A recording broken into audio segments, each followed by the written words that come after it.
SM58. Ok. Parce que j'aime beaucoup l'histoire du SM58. C'est pourquoi on appelle ça un SM58. Parce que. Puis ça a On le été sait pas. inventé en 1958. Ah. C'est une belle histoire. Puis le SM. Puis c'est la compagnie. Ah, OK. Je On pense s'attendait à que quelque chose de plus je pense punché que c'est ça. Sennheiser. OK. Puis ils n'ont rien fait de mieux depuis. Puis depuis 58. 1958. Depuis 1958, cette C'était la technologie-là, perfection. tu sais, des fois tu te dis, il va sortir un nouveau modèle l'année prochaine. Pas le SM58. Non. Ben, c'est ça ça. revient moins cher qu'un PlayStation 5. C'est ça. Oui, absolument. Moi, j'apprécie grandement parce que là, je veux jouer à Mais- des jeux, mais je peux pas parce que PS5. Mais là, s'il l'avait sorti en 58 puis que c'était comme la meilleure machine, en tout cas.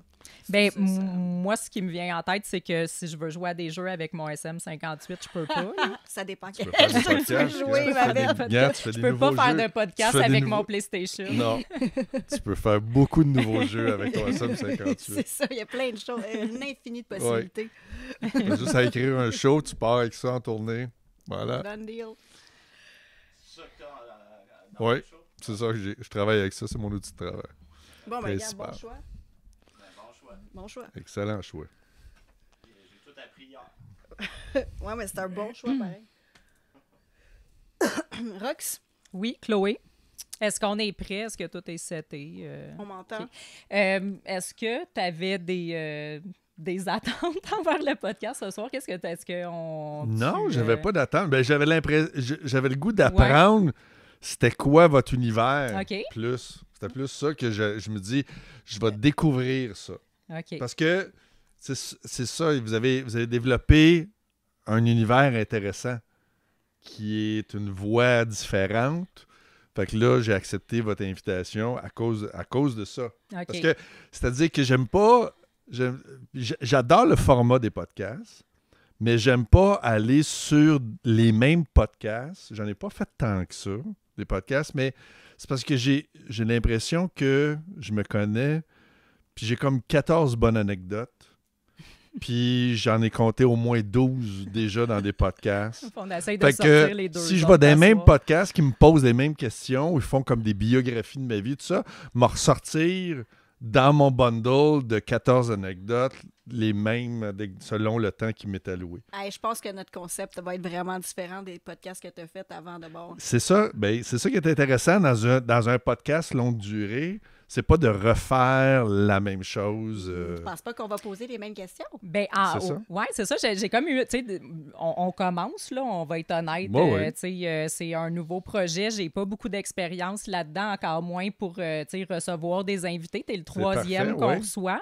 Puis là, aujourd'hui, c'est ça, tu sais, je me disais, tu sais, j'étais comme un peu stressée. Puis je me disais, qu'est-ce qui me stresse le plus? J'ai peur que ça soit plate à cause de moi. Ouais. Puis je me demandais, tu sais, je me suis dit, je vais lui demander, tu sais, parce que Ouais. avec l'expérience que tu as dû avoir des super bonnes entrevues, des entrevues Ouais. plus plates, des bons, des mauvais podcasts. C'est quoi un podcast plate? Là? C'est quoi un désastre là, d'entrevue, de podcast? C'est une bonne question. Donc, qu'est-ce qu'on ne fera pas? Qu'est-ce qu'il faut pas que je fasse Qu'est-ce à qu'il soir? faut pas qu'on fasse? Je pense que c'est en tout cas, les entrevues que j'ai trouvées le moins le fun, si je peux dire ça comme ça, parce que des fois, c'est toujours étonnant. Mhm. Des fois, tu fais des shows puis tu penses que t'es bien plate, puis tu vas pogner... Tu vas avoir dit quelque chose qui va allumer quelque chose chez quelqu'un, puis la personne elle va te le faire savoir, puis ça te donne l'impression que tout ça a valu la peine. Mais c'est quand... C'est faire des entrevues où la personne te parle d'une entrevue qu'elle a vue. Puis là, que ça devient juste... Reparle-nous de... je t'ai vu à telle ok. émission... Tu sais, sans dire jusque-là, mais souvent, les recherchistes en télévision, le danger des recherchistes, c'est que les recherchistes lisent des articles et écoutent des podcasts ou regardent des émissions pour préparer leur émission. Donc, forcément, au lieu de se dire qu'est-ce que la personne visiblement n'aborde pas comme sujet ou vous semble éviter comme sujet ou pourrait parler mais personne n'y en parle, au lieu de chercher cet angle mort-là, ils font comme « Ah, il était bien bon à France Baudouin quand il a parlé de son frère, fait que là, parle-y de son frère. » Puis là, tu te déplaces puis tu as l'impression de faire... De refaire ce que tu as fait. C'est puis ça, de- je l'ai faite, là, ma marmelade, là, tu sais, puis là, je refais encore la même recette, puis c'est pas ça qui m'intéresse le plus dans la vie, tu sais. C'est excitant. Ben oui, tout à fait. Fait qu'on Fait, va, on fait va que ton barrer manque, ces si questions. tu as un manque de préparation, là, ça joue en ta faveur. C'est bon, ben, je pense que oui. Non, mais pour de vrai, on a quand même été faire nos recherches un petit peu plus. Parfait. Oui, on n'est pas, c'est pas nouveau pour nous de faire nos recherches. C'est ça. On savait un petit peu. Tu me parleras pas de guitare. Comme c'est déjà arrivé, j'avais une entrevue, ça c'est l'entrevue la plus surréaliste que j'ai eue. Je pense que c'était un journal à Joliette. Puis le gars, visiblement, il penche sur mon frère Richard Petit. Fait qu'il n'a pas fait ses recherches, mais vraiment pas. Puis là, il me parle de guitare. Il dit, mais je pense que ça va au-delà de mon frère. Il me dit, fait que là, dans ton show, je pense qu'on tournait avec le micro de feu. Puis il me disait, fait que pas de guitare dans ton show. Je dis, non, je joue pas de guitare. Moi, mon frère joue de la guitare, mais moi, je joue pas de guitare. Il dit, donc, pas de guitare. Il n'y a pas de guitare dans le show. Je dis non, il n'y a pas de guitare dans le show. C'est vraiment moi avec un micro, puis je fais des jokes pendant 1h30. Il dit OK. Puis c'est pas, il continue. C'est pas quelque chose qui t'intéresse éventuellement, la guitare. Esti, on a parlé de guitare pendant une demi-heure. Il ne voulait pas parler de mon show. Il était probablement... Là, à la fin, je l'imaginais devant un magazine de guitare, puis il aurait aimé ça que j'y suggère une guitare. OK. On n'était pas là. Non. On parle pas de guitare. Ben écoute, je pense qu'il n'y avait pas de guitare. En fait, comment on avait, dans notre amateurisme, comment on avait préparé ça, c'est un peu comme à l'école, quand on faisait des exposés orales. Donc, on voulait... Les recherches sur les parce que il y a 2 autres podcasts qu'on a fait à date. Chloé a fait des recherches puis elle nous fait un exposé oral. Donc, c'est ça, parce que là, les gens qui vont regarder ça, probablement, ils savent tout, moi, je suis qui, mais sont comme, c'est qui ce gars-là? C'est qui ce gars-là? Fait que Chloé nous a préparé un petit survol de toi. On va aller voir si elle a bien fait ça. Là, tu me laisses terminer. Vas-y. Si tu as des objections, tu me le dis je te laisse aller. Parfait.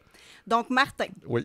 Tu es principalement un humoriste, acteur, scénariste. Tu as plusieurs spectacles à ton actif, plusieurs festivals, dont plusieurs one-man shows.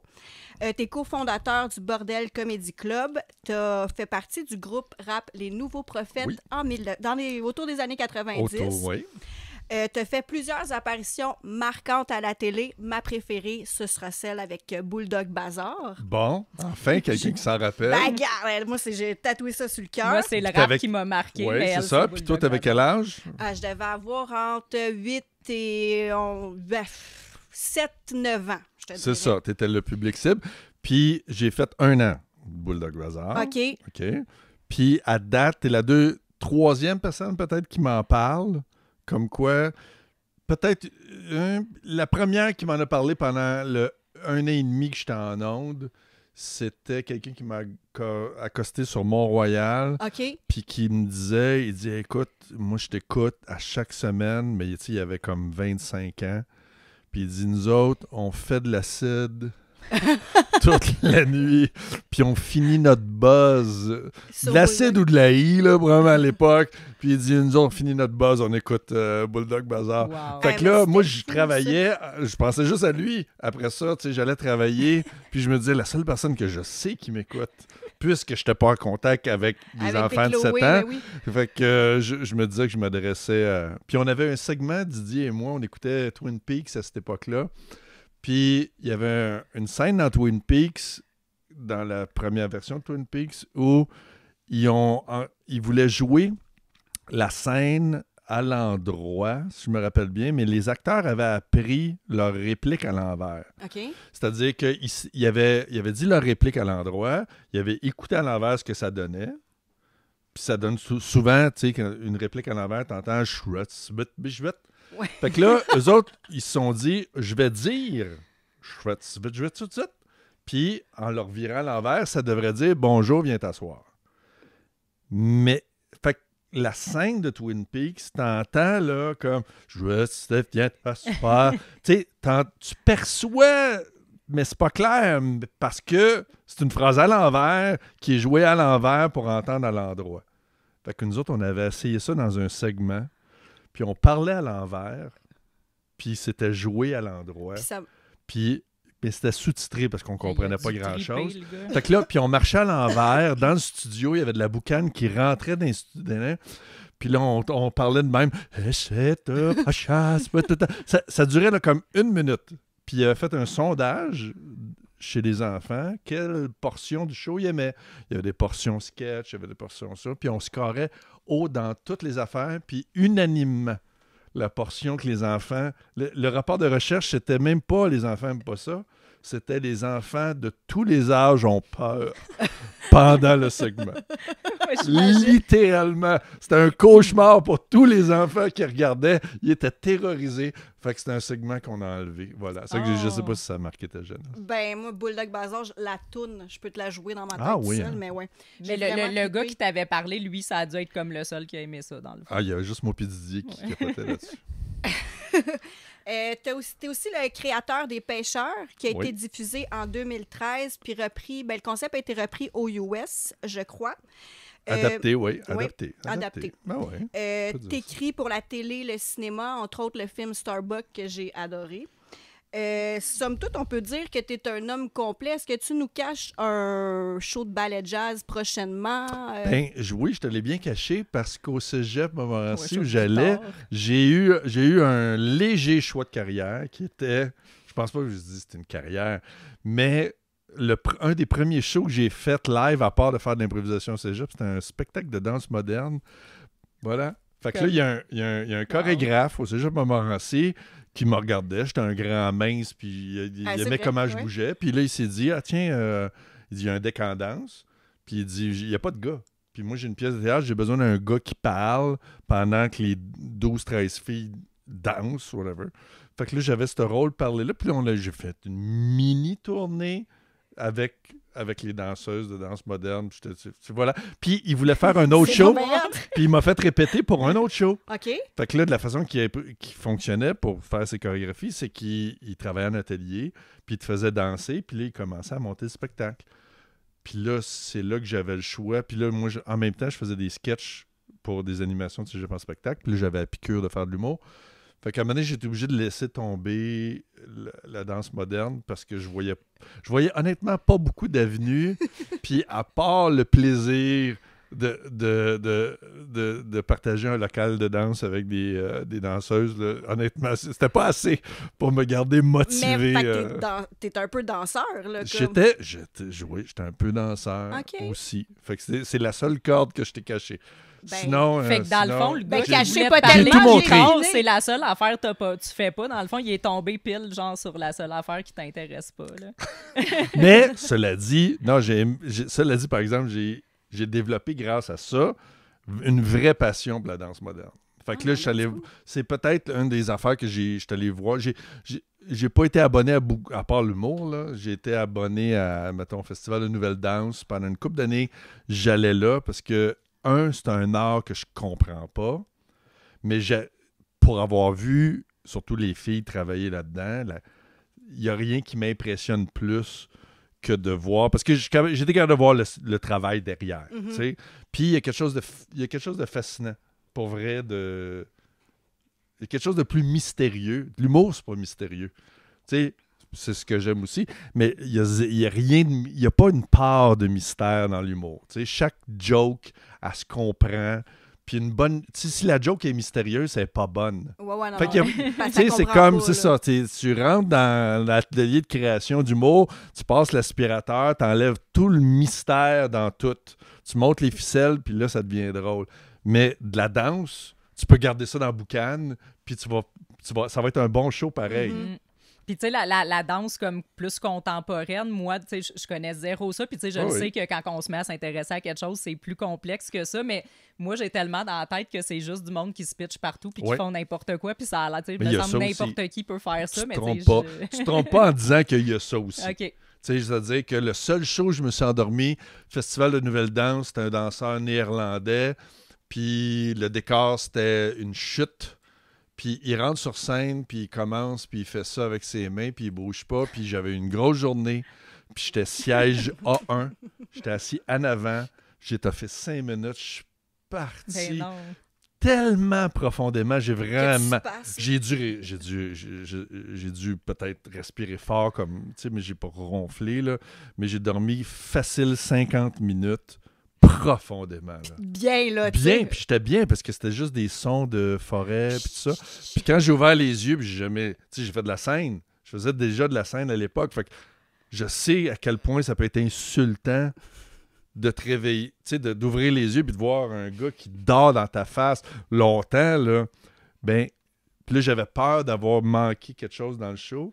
Puis le gars, ses mains étaient rendues là.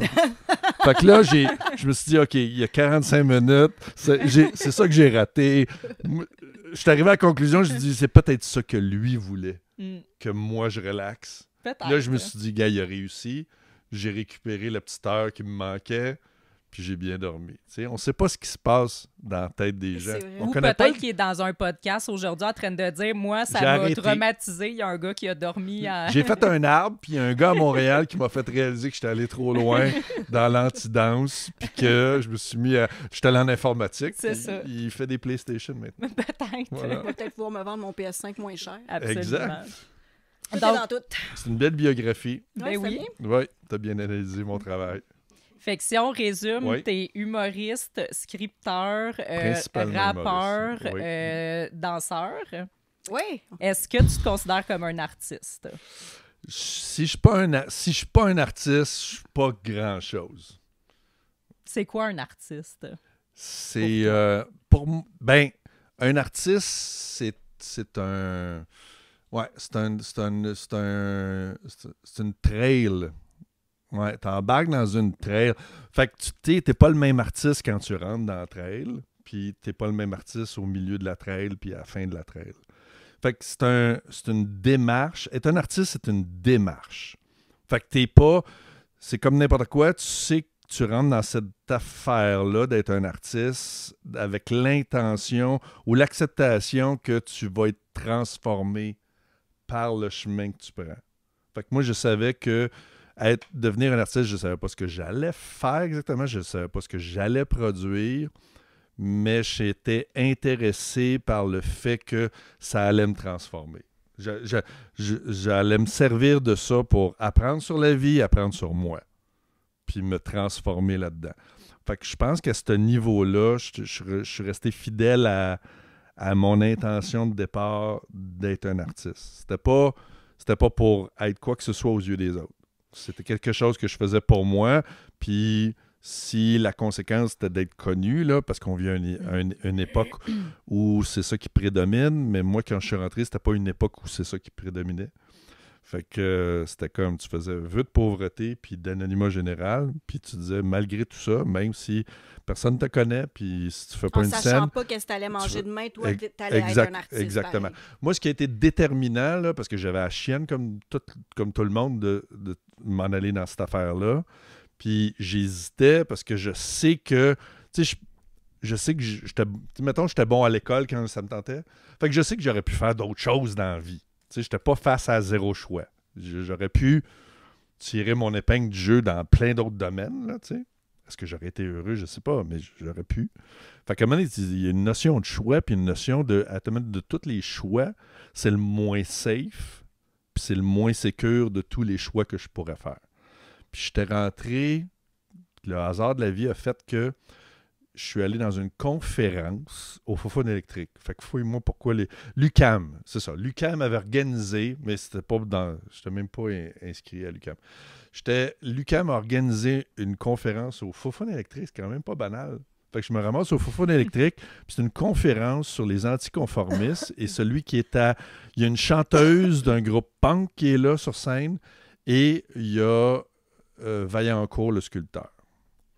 Fait que Vaillancourt est là, puis déjà, il y a 80 ans à l'époque. Il y a 80 ans aujourd'hui, mais il y avait 80 ans à l'époque.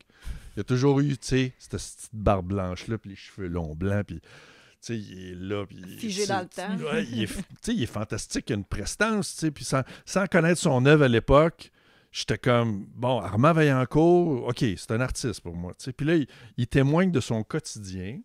Puis moi, à cette époque-là, j'ai 21 ans, puis j'ai la chienne de faire le saut dans le vide, puis de devenir un comique, puis je sais pas ce que ça va donner. Puis Armand Vaillancourt, il est sur scène devant tout le monde, puis il dit, juste, je vous le sachiez, moi j'ai 60 pièces dans les poches en ce moment, puis j'ai pas de compte de banque, puis j'ai rien à mon nom.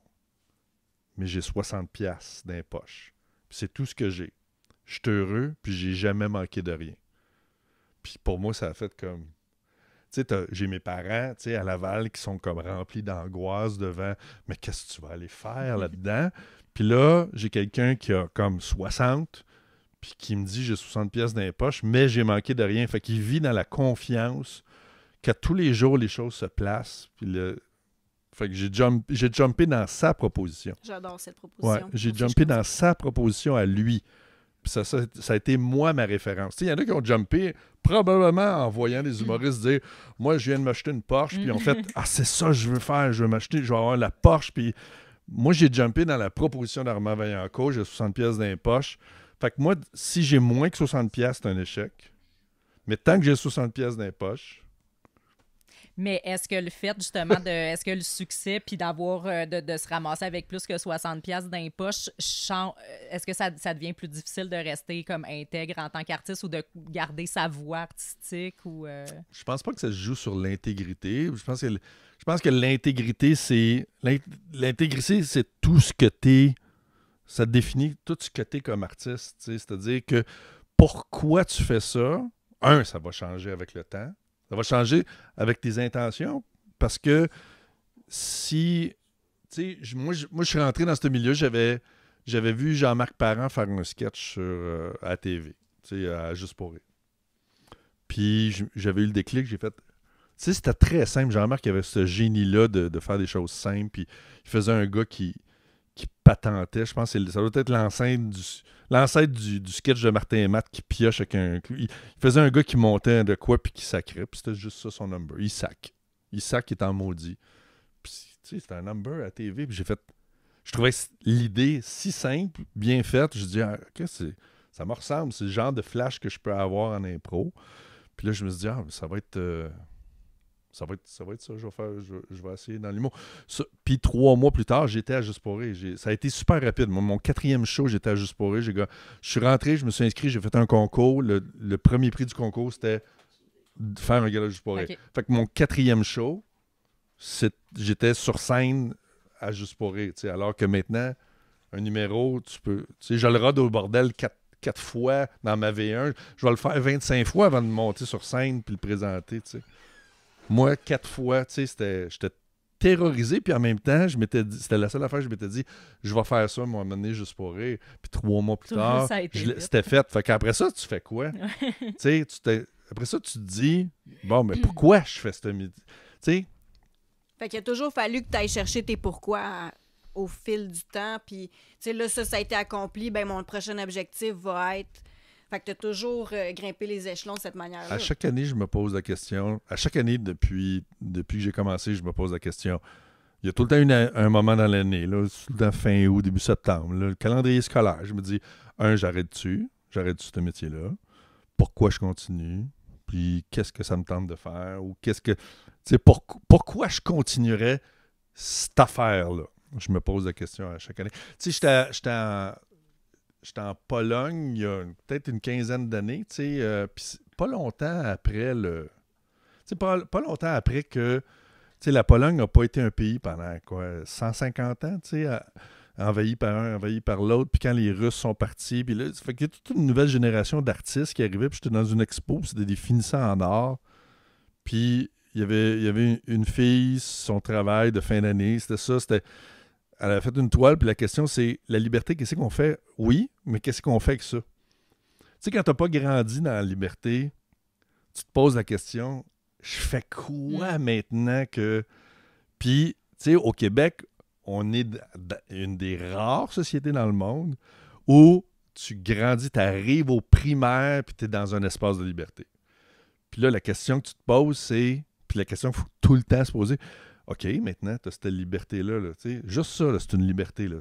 3 micros dans un sous-sol, des caméras, tu peux faire un show. Fait qu'est-ce que tu fais avec ta liberté? Donc, ça, c'est... Fait que tout le monde peut se poser la question, puis ça devient la question que tous les artistes se posent. Fait que, dès que tu te poses cette question-là, pour répondre à ta question, tu es dans une réflexion d'artiste. Qu'est-ce que je fais avec ma liberté? L'artiste qui sait chanter, puis c'est ça ton talent, lui, il dit « Qu'est-ce que je fais avec ma liberté? » Puis mon talent, c'est-à-dire chanter. Fait que comment je mélange ces 2 éléments-là? Moi, c'est de faire des jokes. Fait que comment je mélange ces deux éléments-là? Qu'est-ce que je fais avec ma liberté et mon talent de formuler des farces?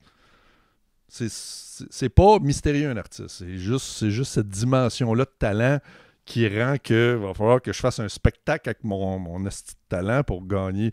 Mais en même temps, ça vient en parallèle avec je fais quoi avec cette liberté-là? Quand tu ne l'as pas, ben, tu te bats contre le système pour l'obtenir, mais une fois que tu l'obtiens, tu n'es pas libéré de ton effort de réflexion de qu'est-ce que tu fais avec. Au contraire, des fois. Puis on peut juger des artistes très sévèrement en disant « Ouais, mais lui, il utilise sa liberté de façon banale. » Puis oui, mais il est rendu là dans sa réflexion. Puis mais son talent, il n'est pas absent. Puis ça ne veut pas dire que c'est nécessaire dans son cas. Puis c'est peut-être le fruit d'une réflexion. Tu sais, je connais plein d'artistes qui décident volontairement de ne pas s'impliquer dans des courants sociaux puis de brasser des affaires parce qu'ils savent qu'en dedans d'eux autres sont pas équipés pour dealer avec le combat. Puis moi, au début, ça m'agaçait parce que on a toute notre vision puriste de c'est quoi un artiste.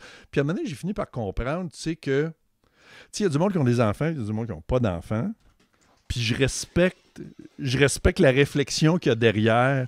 Tu sais, si tu décides de ne pas avoir d'enfants, tu sais, ou genre, il y a des pères qui abandonnent leurs enfants. Je pense qu'il y a des pères, mettons, qui abandonnent leurs enfants. C'est difficile d'abandonner tes enfants quand t'es père, quand t'es mère, mais tu sais, qu'ils le font parce qu'ils font comme, gars, moi être dangereux pour cet enfant-là, tu sais. Ça arrive. Fait que, ils prennent conscience que être un bon père, ils n'y arriveront jamais, puis ils préfèrent, mettons, quitter. Mais je pense qu'il y a des artistes qui ils seront pas des porteurs de drapeaux, de causes, puis ils se connaissent, puis ils font comme, hey, si je porte une cause, m'a à scraper. Fait que t'es pas nécessairement obligé par ton rôle d'artiste, de porter tous les maux du monde. C'est ça. Est-ce qu'un artiste, il y en a beaucoup qui disent que les artistes, ils ont une responsabilité. Ils ont une responsabilité sociale, ils ont une responsabilité de... Tu sais, où ça peut être juste égoïste.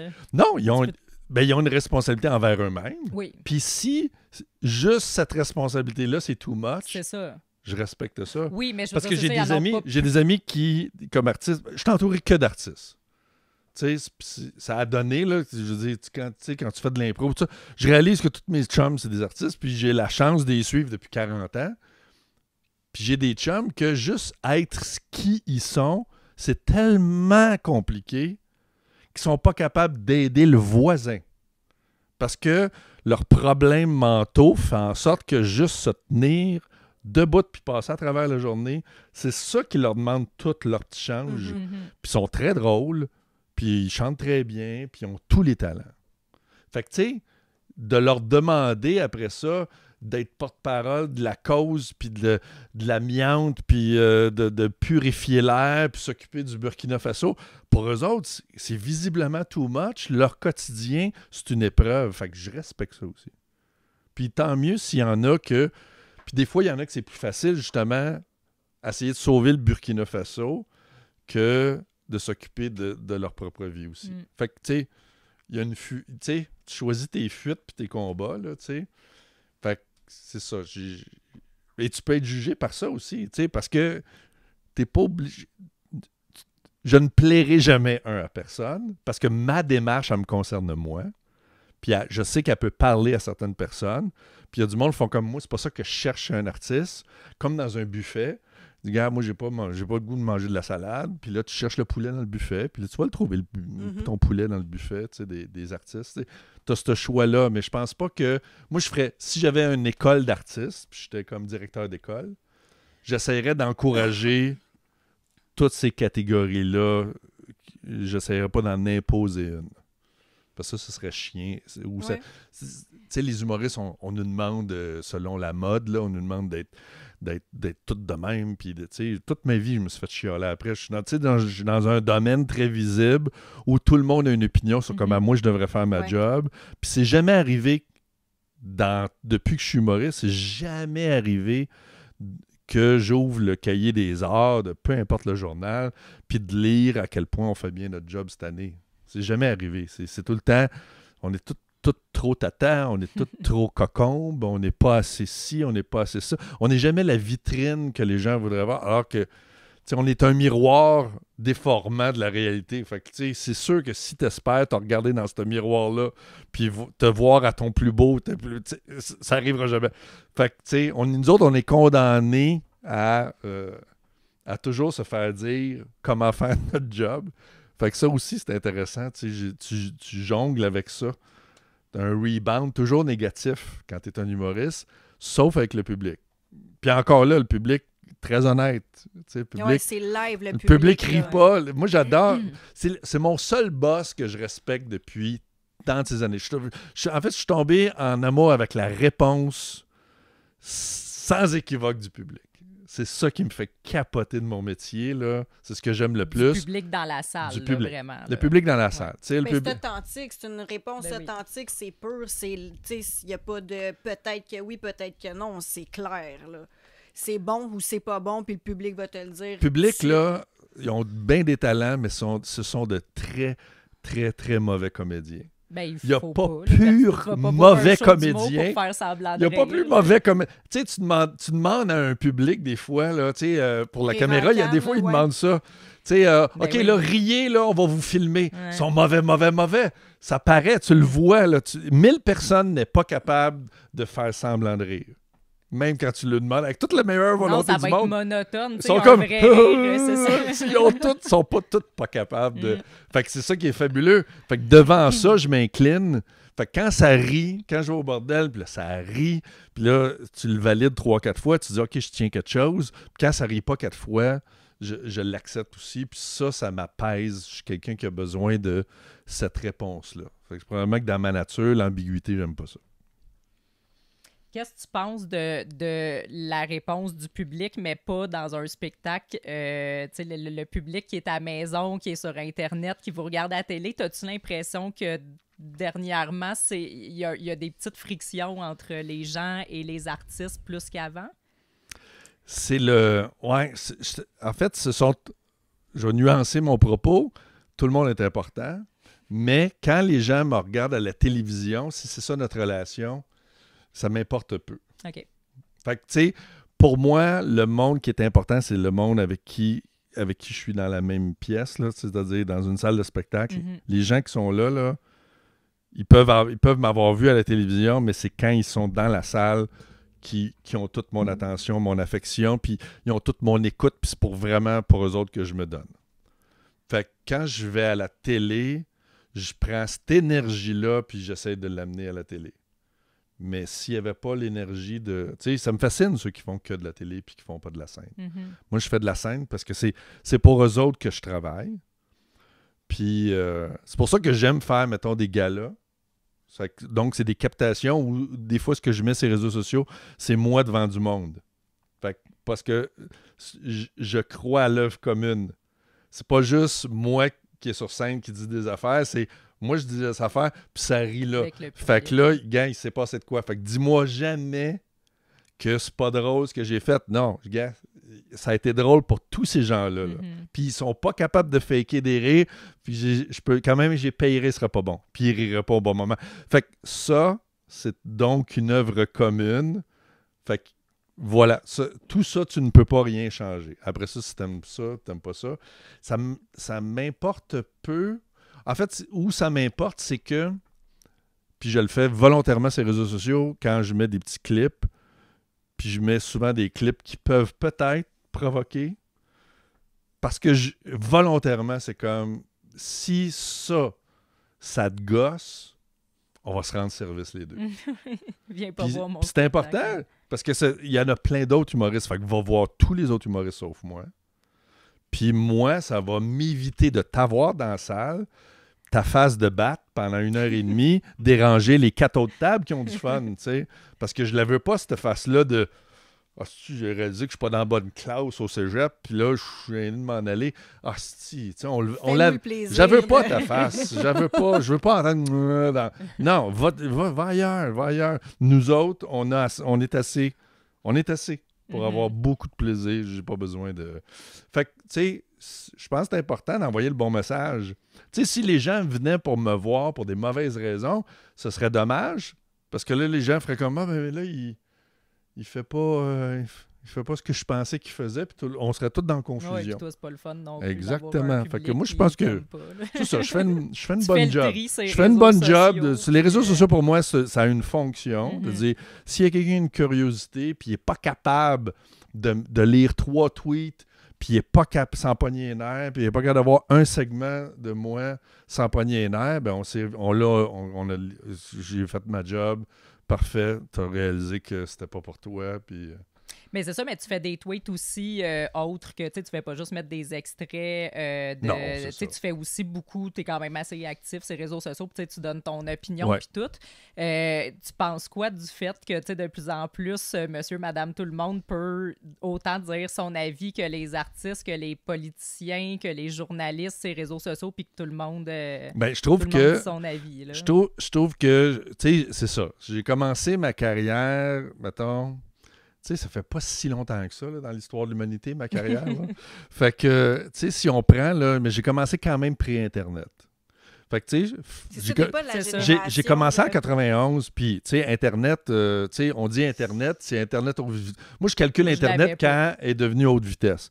Parce que même si elle existait quand tu es né, si elle n'était pas haute vitesse, c'est pas Internet. Moi, début 2000, j'avais pas de cellulaire, puis j'avais un ordi beige avec solitaire. Il y a l'Internet qui comptait, puis l'Internet qui compte, là, c'est quand ça s'est mis à rouler. Là. Avant ça, c'était du niaisage. Là. Fait que... Mais ça, le fait que tout le monde puisse s'exprimer, les gens... Donc, je reviens à ce que je disais tantôt, ça vient avec la question, j'ai j'ai une liberté, qu'est-ce que je fais avec? Puis tu vois qu'il y a du monde qui ne savent pas quoi faire avec. Mais il y a du monde qui l'ont accepté.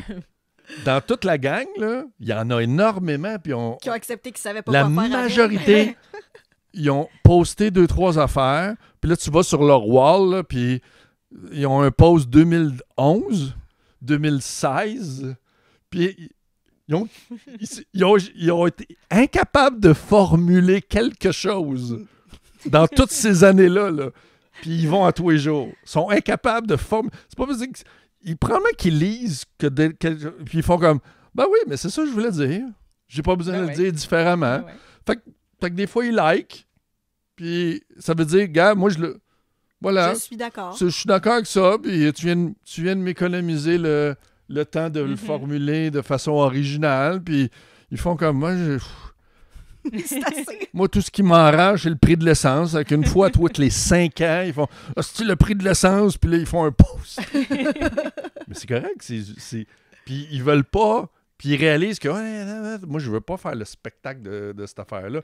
Puis il y a du monde qui trouve des personnages, puis en dehors de la sphère artistique, puis qui performent énormément.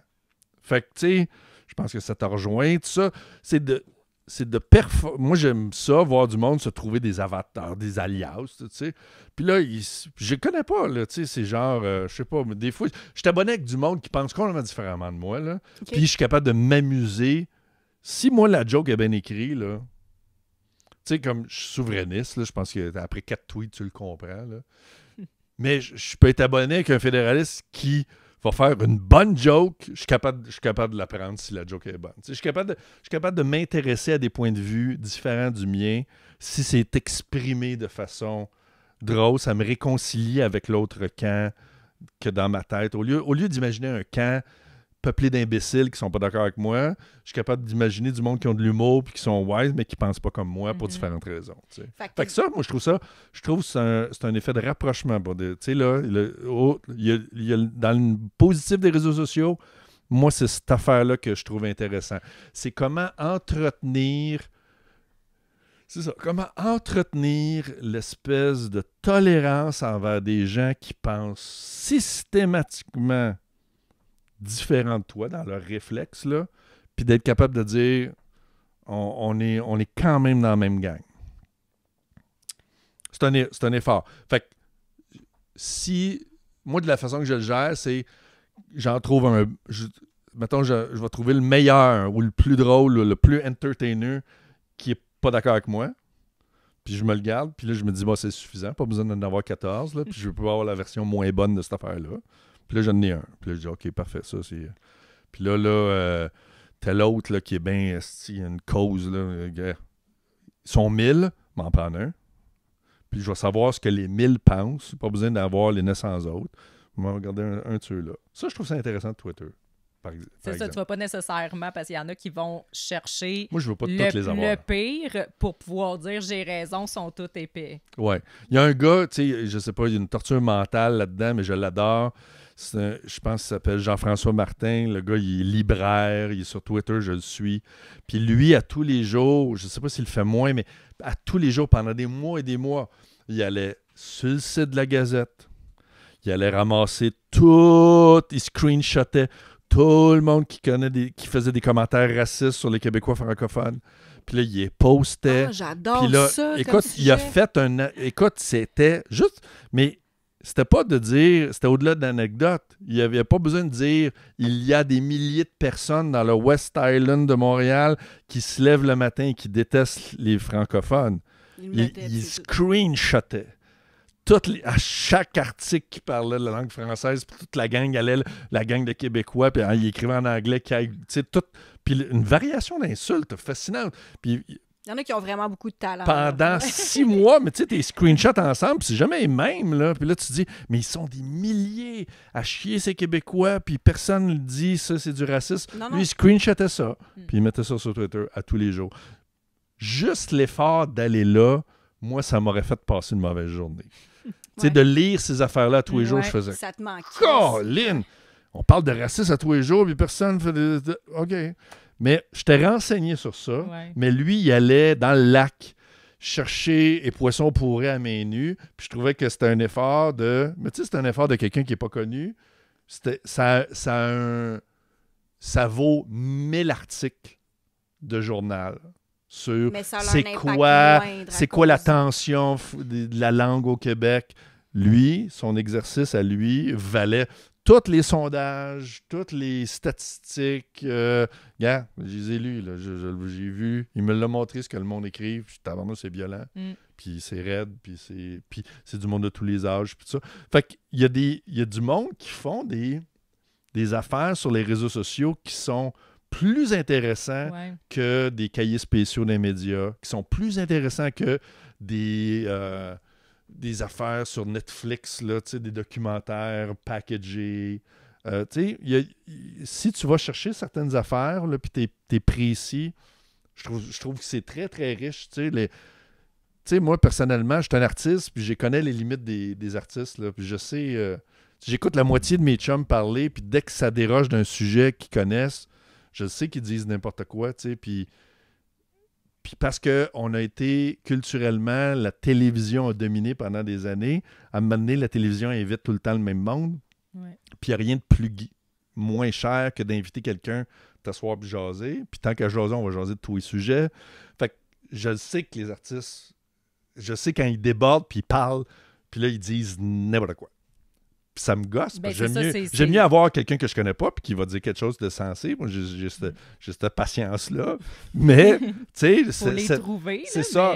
Parce que les artistes, on se tire dans le net à chaque fois qu'on va s'exprimer sur des sujets sur lesquels, pour vrai, on fait juste répéter ce qu'on a lu à quelque part. Ça paraît... Tu penses que ça paraît pas, mais ça paraît. Puis je comprends que ça tape ses nerfs à du monde. Fait que c'est ça. Il y a beaucoup de monde sur Internet qui disent ne pas aimer les artistes québécois. Oui. Beaucoup. Beaucoup. Puis, il y a comme une... De plus en plus, je trouve, avec les années qui passent, dans les dernières années, ça devient de plus en plus hargneux envers... C'est un peu comme la question qu'elle posait par rapport, monsieur, madame, tout le monde qui vient parler sur les réseaux sociaux. Est-ce qu'on laisse trop de liberté à monsieur, madame, tout le monde de venir s'exprimer au sujet des artistes, des politiciens, puis nana? Parce que c'est vrai qu'on... En même temps, moi, je me considère monsieur, madame, tout le monde. Fait que j'aime pas ça quand j'entends des gens, des médias, des artistes, puis tout qui disent, c'était bien plus le fun avant quand ces gens-là avaient pas une tribune.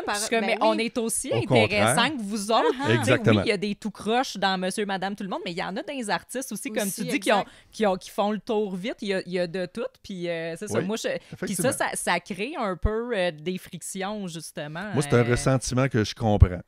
Tout à fait. Toi aussi, t'es témoin là, de l'espèce d'escalade qu'il y a, puis de l'espèce de hargne qu'il y a de plus en plus envers, pas juste les artistes, là, envers la scène québécoise là, au grand complet. On dirait que ça se mélange de plus en plus, en tout cas pour nous, en fait, artistes, journalistes, politiciens. Oui. On dirait que pour nous, c'est quasiment devenu toute la même gang. une même entité aux élites qui...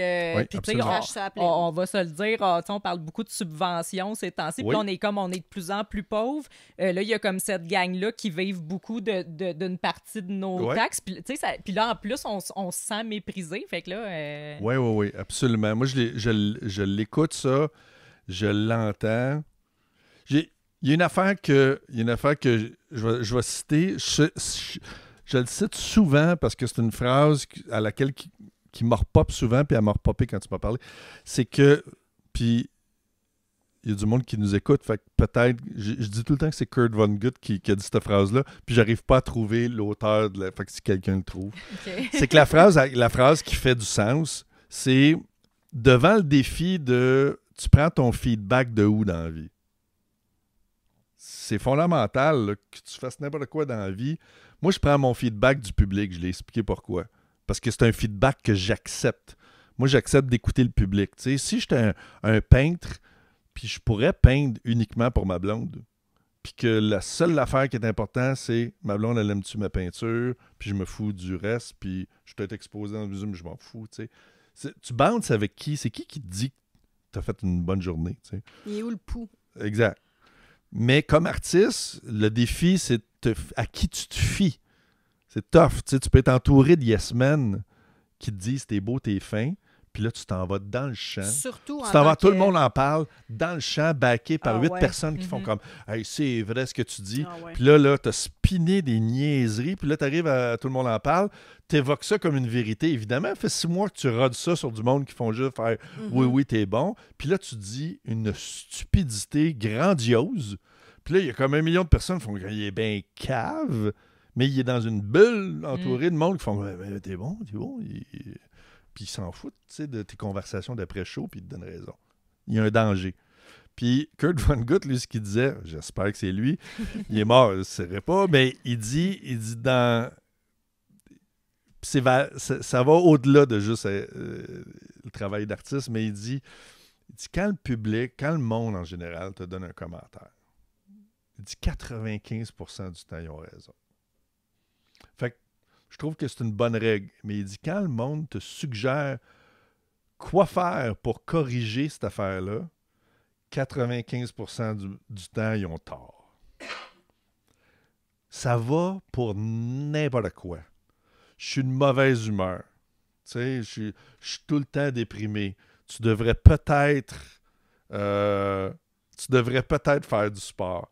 95% des gens vont dire, ils ont raison. Maintenant, quel sport vont te suggérer? 95% des suggestions, ça ne sera pas ça. Tu devrais faire du yoga. Tu vas faire ça, tu sais. Toi, c'est peut-être prendre une marche. Fait que le mystère de la solution t'appartient. Tu sais, moi, si je me fais dire, moi, je me suis rendu compte, mettons, en scénarisation, puis en scénarisation, c'est que tu travailles avec un peu de personnes. Mettons, les épisodes des Pêchants, tu es fait lire à 5-6 personnes. Puis là, tu as des commentaires, puis les autres, ils vont décider si oui ou non ton épisode va être accepté, puis il va être produit. Fait que ces personnes-là ont vie ou de mort sur ton épisode. Puis des fois, ils me disaient, voilà, à la page 15, c'est plate. Fait que là, ils te suggèrent, devrait peut-être faire ça à la page 15. Tu sais, le gars, il arrive, puis là, finalement, il pogne en feu ou whatever. Puis, j'avais toujours cette phrase-là parce que je me rendais compte que la solution n'était jamais à part. C'est vrai qu'elle est plate, la page. Mais c'est vrai que rendu à page 15, c'est rendu plate. Mais la solution, c'est que j'ai oublié de dire à la page 1 que c'était la fête du gars, puis ça change toute la page 15, tu y touches plus après parce qu'il te manquait. À la page 1, j'ai pas été clair. Fait que la solution, souvent comme artiste, moi je me suis rendu compte que la solution à mes problèmes artistiques, je la connais. C'est moi qui la décolle. Le gag est pas bon. Tout le monde me dit dans la salle, le gag est pas drôle. Je le réessaye 3 soirs. Il marche pas. Maintenant, la solution, si tout le monde brainstorm, probablement que toutes leurs idées seront pas bonnes, parce que probablement que j'ai oublié de faire le gag 2 minutes avant et tout s'explique et se comprend rendu là. Fait que la solution, c'est... Je fais ce métier-là parce que je suis capable de trouver la solution. Fait que t'es scénariste, t'es capable de trouver la solution. Mais dans nos vies à nous, on a souvent notre solution, tu sais. J'aime pas manger le matin. Ben là, quand même, je te dis mon déjeuner préféré. Ça risque de pas être ton déjeuner préféré. Jusqu'à temps que tu trouves ton déjeuner préféré qui fait que tu as le goût de manger à bonne heure, ça peut prendre 15 ans. Mais tu sais, c'est toi qui as la solution, puis on brainstorm tout pour t'aider, puis ça va tout être des mauvaises idées. Puis le monde, il aime ça, donner des conseils aussi. Fait que les artistes, quand tu es à la télévision, puis on te demande en hot seat qu'est-ce que le gouvernement devrait faire, c'est sûr qu'on se met en solution. Ouais. Là, on rentre dans la catégorie 95% de ce que je vais te suggérer, va être de la merde. Ça sera pas bon. Ça sera probablement pas la bonne réponse. Mais je pense pas que... Mais les artistes, on a quand même peut-être... Moi, je pense que j'écoute beaucoup, tu sais, puis je me promène, puis je travaille à... Tu sais, mon bureau va de Sept-Îles jusqu'à Rouen. Fait que je rencontre les gens avant et après mes shows. Fait que je parle avec du monde de partout au Québec. Fait que des fois, je suis capable d'exprimer quelque chose. En tout cas, genre, je suis capable de dire, ce gag-là, il marche pas, puis il marche pas partout au Québec. Fait que tout le monde l'aime pas.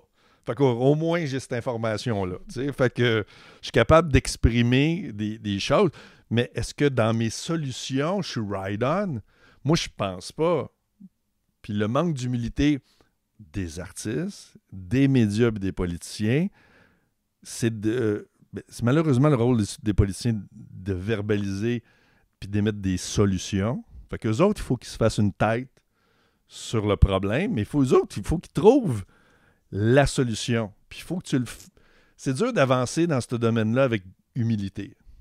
C'est que ça prend des gens qui ont des caractères assez solides, parce que moi, dans mon caractère, j'avancerais, si j'étais politicien, j'avancerais avec tellement de doutes que j'insécuriserais tout le monde qui oserait me suivre. Tu sais, moi, là, je vais rendre fou les gens avec qui je travaille parce que j'avance à tous les jours dans une part de doute. Puis c'est comme si je jouais aux échecs avec 4 personnes. Puis je suis tout le temps à dire, ouais, mais je fais ça. Fait que tu veux pas être dans mon cerveau. Fait que je vais travailler tout seul. Je vais y arriver, mais je vais t'insécuriser. Je vais te donner l'impression que je sais pas où je m'en vais. Fait que ça va... Puis un politicien, on l'a vu pendant la pandémie, littéralement personne ne savait où il s'en allait. C'est la vérité maintenant. On le sait. Personne ne savait où il s'en allait. Tu sais, Arruda, on l'écoutait là. Arruda, Legault. Mettez pas votre masque. Puis la petite madame dépassée par les événements. Diana. Personne. McCain. OK. McCann. Oui. Personne ne savait où il s'en allait. Personne. Mais c'est un peu comme. Tu sais, c'est un peu comme si. Tu sais, comme parent, en tout cas, je l'ai vécu souvent, cette émotion-là, c'est que je sais pas où je m'en vais, mais il faut que je ramasse mes kids, puis il faut que je fake que je sais où je m'en vais, parce qu'eux autres, là, leur monde, ça va être un cauchemar. C'est moi le cerveau. Là. Fait que c'est ça. Fait que papa, suivez papa, puis là, eux autres, ils regardent mes yeux, un peu comme, t'es dans un avion, puis il y a de la turbulence, tu regardes l'agent de bord, puis tu essaies de décoder la face de l'agent de bord, et tu es habitué de vivre ça ou pas ça. Fait qu'elle, si elle fait une face à l'autre en disant « Si je suis pas sûr », là, toi, ta panique dans le top, puis si là, elle relaxe, puis elle regarde ailleurs, tu fais comme « Bon, mais ça n'a pas... Est-ce que je vais me fier sur sa face? » Fait que pendant la pandémie, on se fiait sur un ton, puis il était important. Parce que c'était important de dormir le soir aussi, puis de pas comme... Parce que si on avait eu des leaders qui, à tous les jours, font comme « Hey, hier, on a dit ça, mais là, elle a voulu l'article. Elle a voulu l'article. » Puis elle a commencé à faire ça. On aurait, tu sais, il y a comme... Ça aurait été paniquant. Fait que, tu sais, je mets de l'eau dans mon vin quand je sais que tout ça aurait été... Il y a 1000 scénarios qui auraient mieux se passer, mais il y a 1000 scénarios qui auraient pu être pires. Puis c'est ça la vie. C'est ça suivre du monde. C'est ça voter pour du monde. C'est dire, moi, je vote pour toi demain matin, puis t'es premier ministre demain matin. Puis on a tous voté pour toi en majorité, plus un. après ça, être responsable, c'est de dealer avec les conséquences. On a voté pour toi. On t'a voté pour toi. Tu sais, personne n'a voté pour Legault parce qu'il connaissait des pandémies. C'était pas dans le CV du gars qu'on a engagé. On a engagé un gars pour faire le toit, puis là, on a une job de peinture, puis là, il fait comme « Oh, on va le faire. Shit, c'est mal peinturé. » Ben oui, mais c'était même pas dans son CV. Fait que tu sais, j'avais cette compassion-là. Ben, L'as-tu toujours? Ouais, ben, moi, là, je suis plus critique là OK. que je l'ai été pendant. Parce que pendant, j'étais témoin de la possibilité des erreurs de chacun des moves. Mais. Le chien a pété à la barrière. Ouais, c'est ça. Mais j'étais obligé de me fier juste à ce que je pouvais vérifier moi. C'est-à-dire mon vécu à moi. Fait que si. Tu sais, j'aurais. Après ça, tu sais, dans ces situations-là, c'est que. Bon, je voyais bien que les médias. Il y avait du monde qui était insécure, là. Chez les journalistes qui vivaient des insécurités monstres, puis qui verbalisaient, puis qui dégageaient de l'insécurité. Moi, tout venait d'arrêter, le bordel, tu sais, tout ce que j'ai, c'était arrêté. Fait que moi, il fallait que je deal avec mes insécurités, puis que je sois de bonne humeur devant mes enfants le soir, jusqu'à temps qu'ils se couchent, puis là que j'angoisse du moment qu'ils se couchent. Là, c'était mon moment où je pouvais angoisser, c'était le soir. T'sais.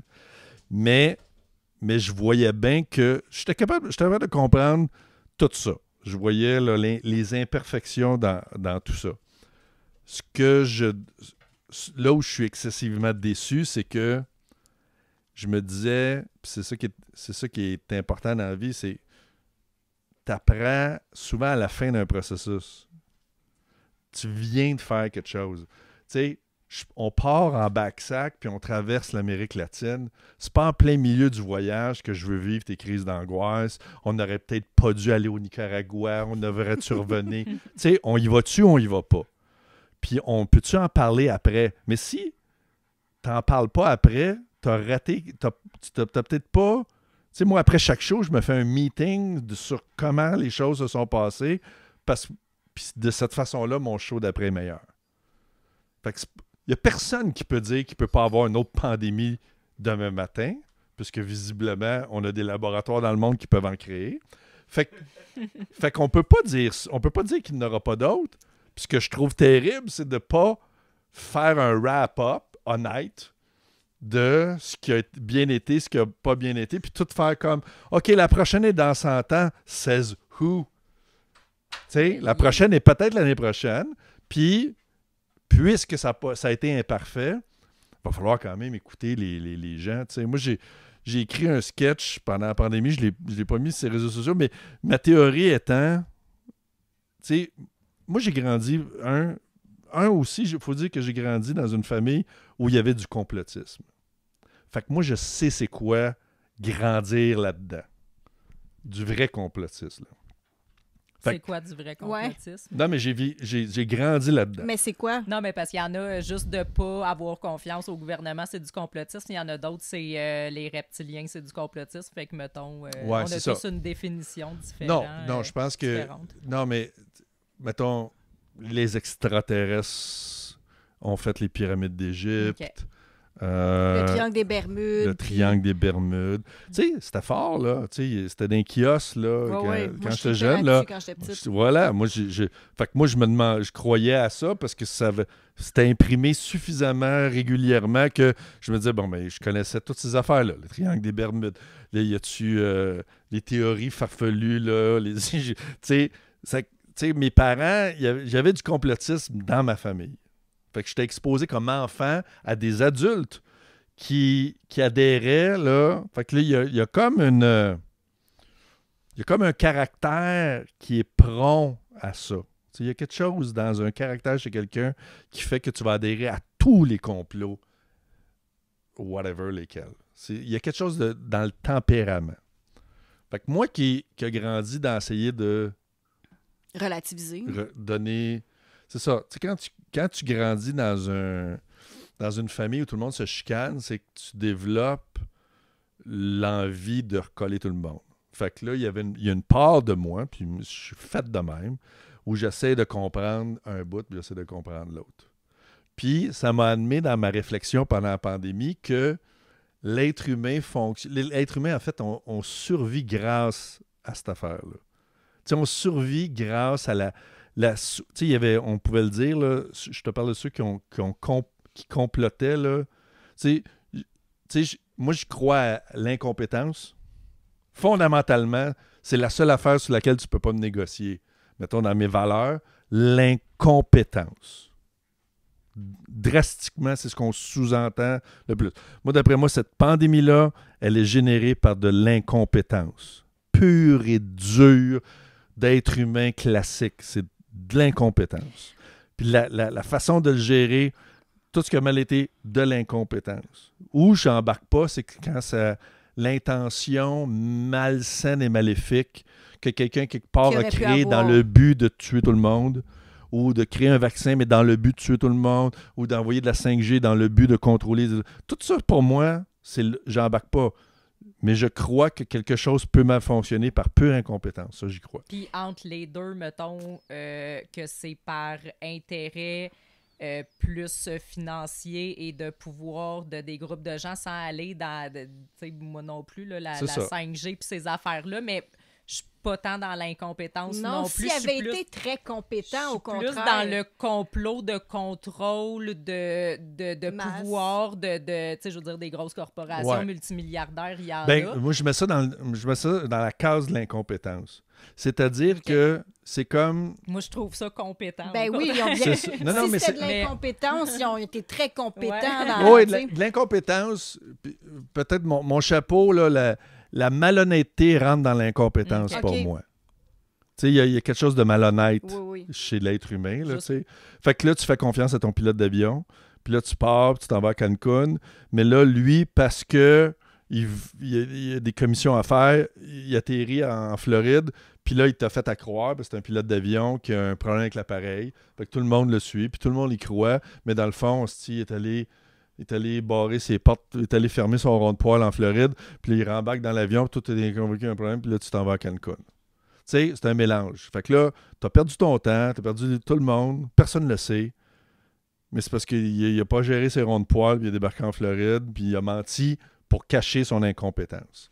Fait que, tu sais, pour moi, mettons, la pandémie, les inconforts de la pandémie sont expliqués à grande majorité par ça, pour moi. Mais il y a quelque chose dans le réflexe humain de ne pas suivre les choses. Puis des fois, je suis de même. Là. Tu sais, des fois, je suis quelqu'un qui a de la contrariété. Tu sais, je suis un stand-up. Fait que suivrais-tu pendant une prochaine pandémie? Avec, à la lumière de ce que tu sais aujourd'hui puis de l'incompétence que tout ça a généré? Ben, je suivais du moment où ça faisait l'affaire de mes enfants. Tu sais, le bonheur de mes enfants expliquait complètement mes réactions. Fait que si ça aurait été en compte, j'aurais réagi sûrement différemment. Mais ce que je veux dire, c'est que des fois, c'est que l'être humain... Mettons, les animaux ont de la misère à survivre, en général, parce que ils fonctionnent tous de la même façon. C'est rare les animaux qui ont la capacité d'adaptation. Fait que, tu sais, quand il se met à faire chaud, les baleines s'en vont toutes à la même place, puis ils meurent toutes parce que, dans le fond, les bisons s'en vont toutes à la même place. Ils sont faciles à chasser parce qu'ils ont toutes les mêmes formes de réactions stimulées. Fait que c'est facile de les pogner, puis de les rentrer à quelque part, puis de les crisser en bas d'un ravin, puis de les manger. Bon, mettons. Mais l'être humain, si les bisons étaient comme l'être humain, il y en aurait tout le temps un 10% qui font comme « fuck that ». Fuck it, j'y vais pas. Pourquoi? Je le sais pas. Je m'en calisse. Moi, je suis pas un suiveur. Puis là, ils s'en vont tous dans le ravin. Puis il resterait tout le temps un 10% de bisons qui font comme « je t'avais dit, calisse, c'est pas y suivre ». La fois d'après, ils sont dans la gang. Mais cette fois-là, tu sais, les bisons, ils survivraient parce qu'il y aurait au moins 10% qui n'ont pas suivi le stimuli. Nous autres, les êtres humains, on est pas mal comme ça, en général. C'est-à-dire que des fois, de façon irrationnelle, on décide aussi de ne pas embarquer et ça nous sauve parce que le groupe n'a pas toujours raison. J'adore la phrase là, qui dit « c'est pas parce qu'ils sont nombreux à avoir raison, à avoir tort qu'ils ont raison ». Donc, si tu fais partie du 10%, puis même des fois peut-être pour des mauvaises raisons, mais tu sais, puis tout le monde s'en va là, puis tout le monde meurt, bien, comme être humain, on a survécu grâce aux 10% Qui était comme fuck qui ont that. fait fuck it.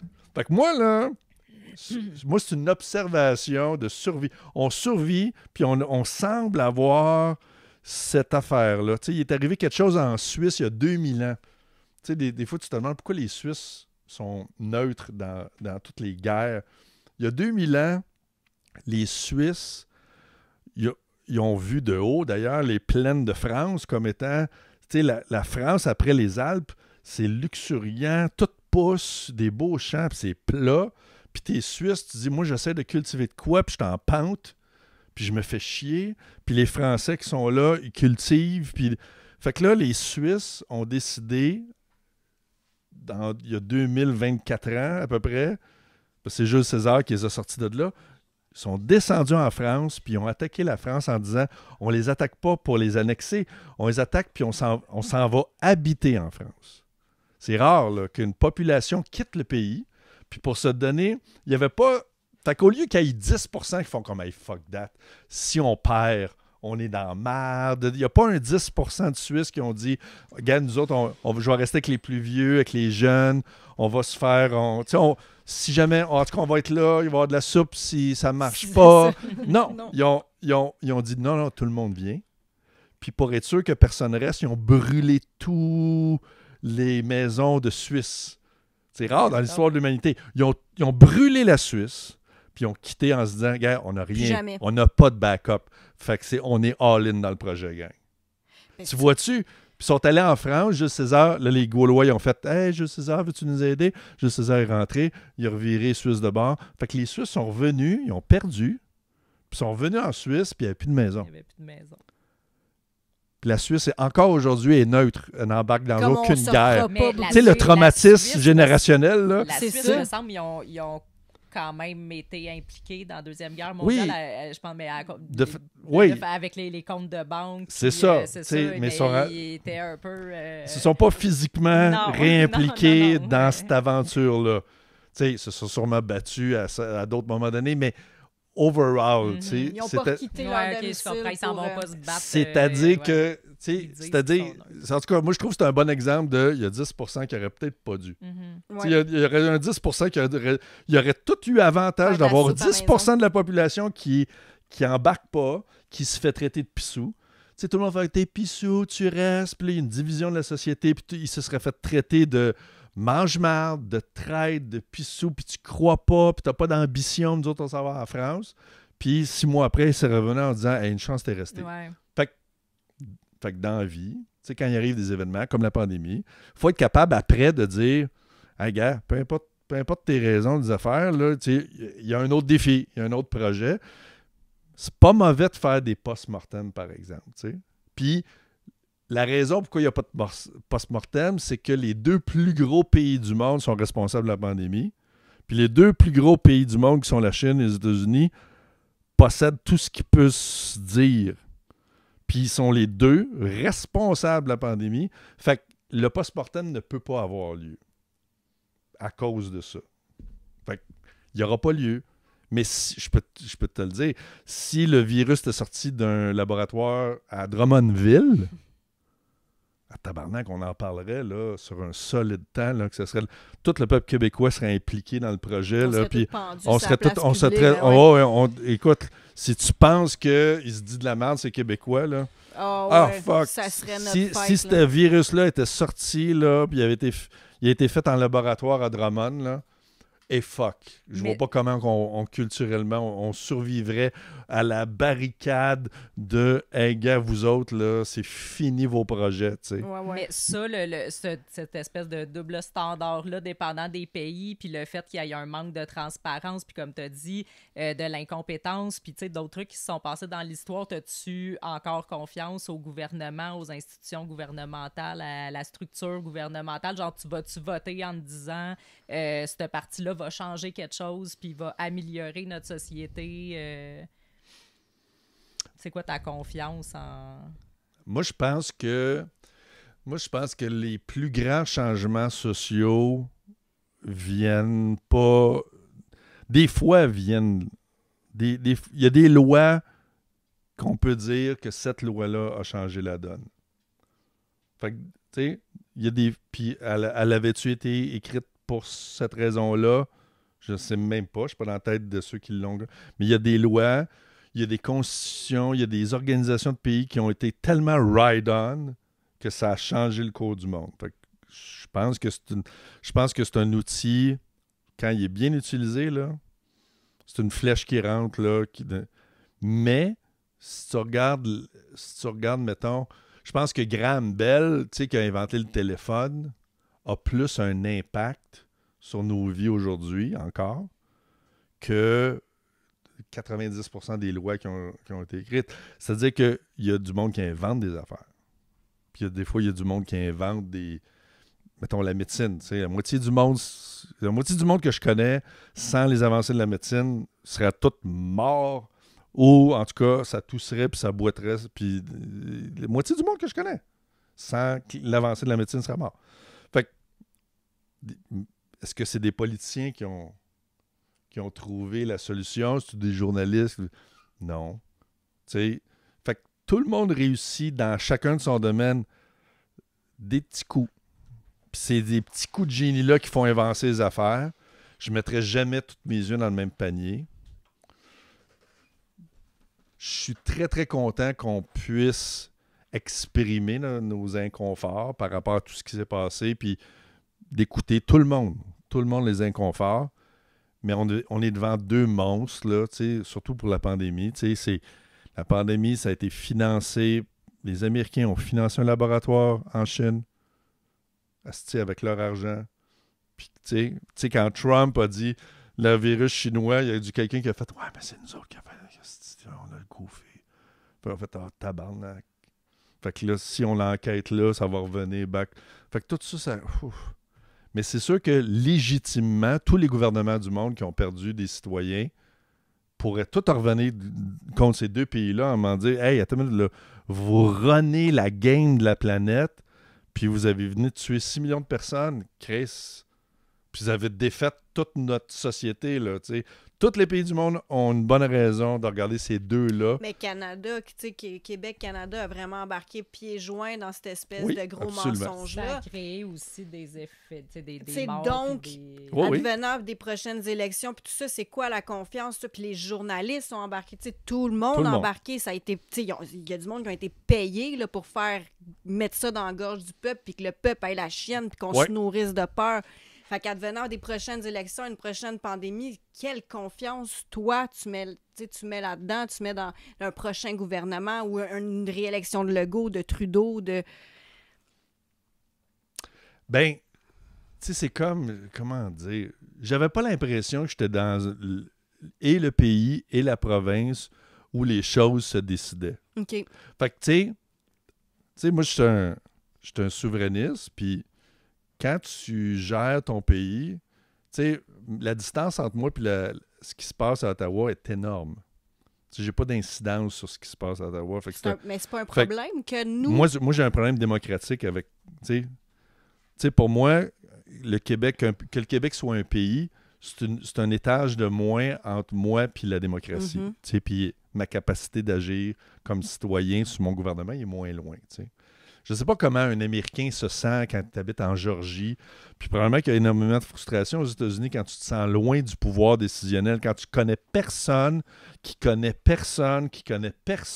des décisions. Tu sais, à un moment donné, il y a un sentiment d'être très, très loin. C'est pris pour qui, ces décisions-là? Exactement. Puis pourquoi j'ai pas été consulté? Bureau, les affaires se perdent dans la bureaucratie. Notre argent s'en va dans des formulaires puis des fonctionnaires. Au monde médiéval, il y avait moins de monde. Il y avait beaucoup de pays en Europe. Il y avait moins de monde. Peut-être que dans ta vie, une fois de temps en temps, tu voyais le roi passer. Mais tu sais, tu connais quelqu'un qui connaissait quelqu'un qui s'occupait du cheval du roi. Mm-hmm.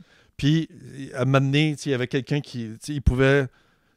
C'était faisable d'empoisonner le roi de France. Mm-hmm. Fait que, tu sais, il y avait une distance. Certaines libertés. Non, mais une certaine distance, mais un certain impact. Les Italiens, ils noyaient les élus qui faisaient une mauvaise job. En bas d'un. Il y avait à chaque année un pont, il y avait une cage en métal, puis si tu avais comme fourré la ville, ils te descendaient. J'ai puis, un fantasme. c'est ça. C'est le bon vieux. Vraiment un fantasme. Voilà. On a évolué. Fait que, est-ce que moi, j'avais le sentiment qu'on avait de l'information? Est-ce que nos dirigeants prenaient des décisions sur une information qui venait d'ici? La réponse, c'est non. Fait que là, forcément, on prenait nos informations d'ailleurs. Comme tous les pays du monde, on prenait nos informations d'ailleurs. Puis ça a pris du temps avant d'apprendre que de où on prenait nos informations, il était comme en train d'essayer de cacher. Tu sais, quand les Chinois l'ont su tout de suite, mettons, la pandémie. Puis le premier médecin qui a levé la main, puis il a dit, d'après moi, c'est un virus. Tout ça, lui-même, il est mort à l'hôpital.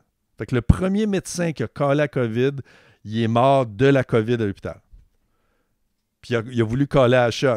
Son gouvernement, qu'est-ce qu'ils ont fait? Ils sont rentrés dans le laboratoire où c'est parti, puis ils ont effacé tout le contenu de tous les ordinateurs. Fait que, tu sais, pour moi, ça, c'est de l'incompétence. C'est pas quelqu'un qui volontairement... Tu sais, je sais pas, le gars qui a joué dedans dans le film, dans ma tête, il y a un gars qui joue avec des blocs, là. Puis, mais tu sais, comment ça a été fait, là? Est-ce que ça a été fait par quelqu'un de maléfique? Je sais pas. Mais tout le reste, c'est de l'incompétence. Puis masquer ça, c'est masquer ton incompétence. La meilleure série pour moi sur la COVID à la télé, c'est la série HBO qui s'appelle Tchernobyl. Parce que dans Tchernobyl, qui raconte l'histoire du problème du réacteur de Tchernobyl, c'est un pays communiste, les Soviétiques, puis tu vois comment un pays communiste réagit à une gaufre qui vient du gouvernement. Fait que même devant une menace nucléaire, où tu vois des pompiers aller au réacteur, puis le village de Tchernobyl est à côté, puis tu vois tout le monde sur le pont, puis qui voit ça brûler, puis tu vois le monde envoyer de l'eau, ce qui est encore pire, ça fait encore plus réagir. Puis là, il y a de la poussière radioactive qui tombe sur des enfants, puis pendant plusieurs jours, les oiseaux tombent à terre morts, parce qu'ils ont passé au-dessus de la... Puis malheureusement, tout le monde continue à aller à l'école, puis tout le monde se fait dire « tout va bien », jusqu'à t'amener quelqu'un... Puis on part en autobus, puis tu laisses ton chat, puis amène pas de linge. Ça a été géré, là. De la façon que ça a été géré, ça te dit comment un gouvernement communiste gère les choses. La Chine, c'est un gouvernement communiste, malheureusement. Fait que c'est le cours d'histoire, il est là. Puis un régime communiste, ça réagit pas comme des régimes comme nous autres. Mais l'être humain réagit quand même sur « j'ai fait une erreur, on va te la cacher. On va tout faire de la cacher. » Tu sais, je viens du milieu de l'humour, puis tu regardes Juste pour rire cette semaine, c'est la même... Tu sais, on n'est pas dans un régime communiste, puis Juste pour rire, c'est pas une entreprise...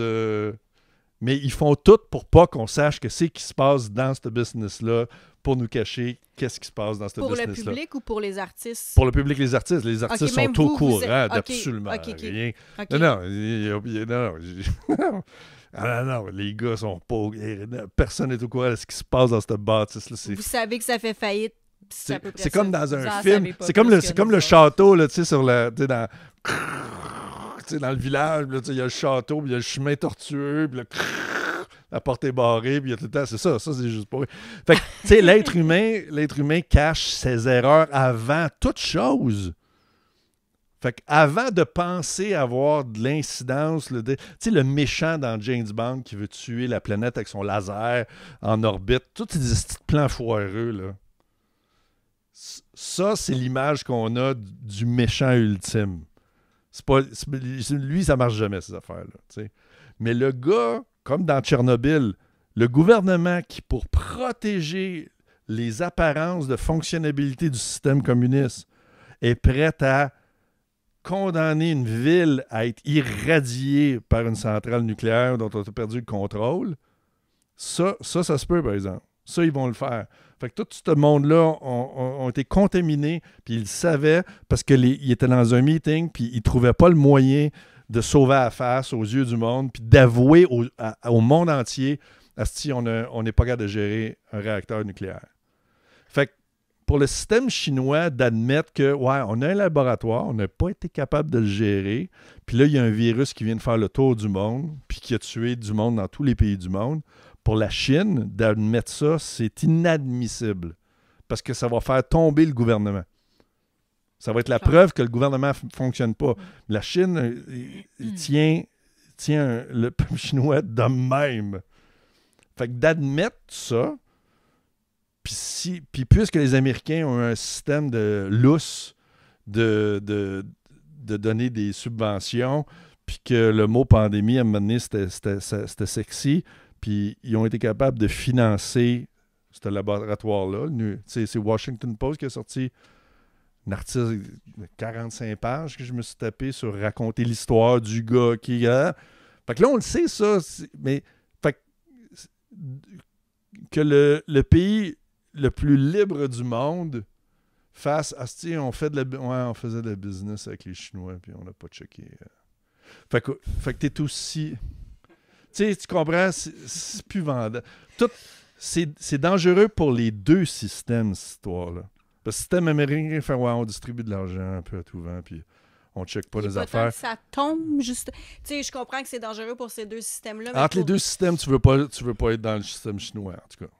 Mais c'est pas. Tu sais, avec le Trudeau qui admire la Chine communiste, pas un peu là qu'on s'en va?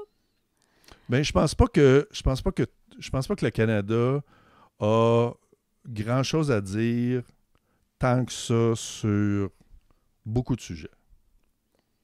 Je pense que le Canada se fait dire... Tu sais, le Canada doit sa sécurité au pays le plus armé du monde, qui est son voisin d'en bas. Puis, son voisin d'en bas qui est assez gentil pour dire « Hey, gars, tu le sais que demain matin, ça fait 300 ans qu'on te regarde. Là. On dit, gars, c'est juste par paresse là, qu'on vous laisse vivre cette expérience-là du Canada. Tu sais, il y a... On n'est pas tanné d'être colonisé de même. Non, mais le Canada n'a pas de rapport de force aucun en Amérique. C'est-à-dire, si peu. Puis, on n'a pas de porte-avions. On n'a pas tout ça. On dépend, notre sécurité, le fait que les Russes ne débarquent pas au Canada, c'est parce que les Américains n'accepteraient pas qui que ce soit sur le continent. On doit notre protection puis notre espèce d'attitude canadienne, libre, cette lousse-là qu'on vit, là, cette espèce de impunité, puis ce qu'on reconnaît pas quand on voyage dans le monde, on sent les gens, est-ce qu'il va y avoir des conséquences, là, puis nous autres, il n'y a pas tant de conséquences que ça. On est à côté du shérif du monde. Fait que, d'oublier ça, c'est d'oublier vraiment comment la politique fonctionne, notre rapport... notre rapport de force, on le doit aux États-Unis, puis on doit beaucoup du fait qu'on dort bien la nuit parce qu'on est les voisins des États-Unis. Fait que est-ce que, quand vient le temps de prendre des décisions, c'est sûr que quand le téléphone sonne, puis c'est Washington qui t'appelle, il ne laisse pas un message parce qu'ils vont te le rappeler clairement. Je dirais que, buddy, c'est pas toi qui... c'est pas toi qui gère la police, là, fait que je sais pas comment...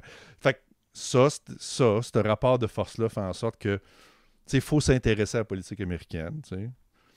Je pense que le Canada, c'est un pays qui est désuni, mais surtout qui vit sur un incroyable mensonge là, par rapport historiquement au pays québécois. Fait que c'est un pays qui traîne, qui a un énorme squelette francophone dans le placard. C'est un pays tout croche. Puis qui essaie d'inventer de l'adhésion alors qu'il n'y en a pas. Fait que c'est un pays qui est problématique, tu sais, puis Justin Trudeau, c'est pas un leader, tu sais, fait que c'est sûr. Mais est-ce que... Il y a des beaux bas, là. Non, mais tu sais, c'est pas mon préféré depuis le jour 1. Puis je pense, je peux pas lui donner les qualités qu'il n'y a pas, tu sais.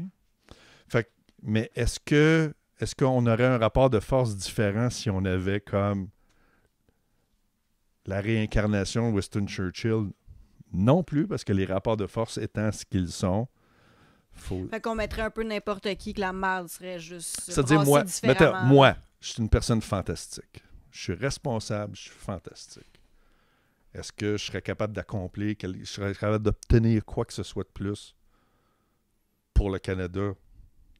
Tu sais, mettons, là, j'aurais tous les mauvais côtés qu'il n'y a pas, là, mais ultimement, dans la marche des choses, est-ce que je ferais en sorte que le Canada est un pays plus fantastique? Est-ce que tous les Canadiens seraient plus heureux? Ben, probablement pas. Jusqu'au call de Washington, là, dans le fond? C'est ça. C'est un pays à lequel je n'y crois pas. Je ne crois pas que ce pays-là fonctionne. Il fait semblant de fonctionner. Puis tu remarqueras, autant chez les pays que chez les personnes, quand ça ne fonctionne pas, les gens mettent énormément d'efforts pour dire que ça fonctionne. Fait que, tu sais, je grandis dans ce Canada-là où tout le monde répète que c'est le meilleur pays du monde. C'est pas le moins bon, évidemment. Mais est-ce qu'il fonctionne à la hauteur de ses prétentions? Mais pas du tout. Est-ce qu'il est pris au sérieux sur la scène mondiale? Pas du tout. Tu sais, puis est-ce que, tu sais, comme artiste, moi, tu l'as dit, j'y ai goûté, là, aller à Los Angeles, puis, tu sais, le rayonnement artistique québécois, là, tu sais, puis, tu sais, j'ai vu, là, j'ai vu l'efficacité, là, les portes s'ouvrent pas, là, comme par magie, parce que, tu sais, t'as fait un film au Québec, là, tu sais. Fait que, tu sais, à mon échelle, j'ai vu avec beaucoup d'humilité que c'est un peuple qui mérite quand même ce qu'accomplissent les Américains, parce qu'ils ont une drive, puis ils ont un guts que tu retrouves pas dans la culture. Mais ça, c'est ça. Les pays, c'est voulu ou c'est pas voulu? C'est pas voulu.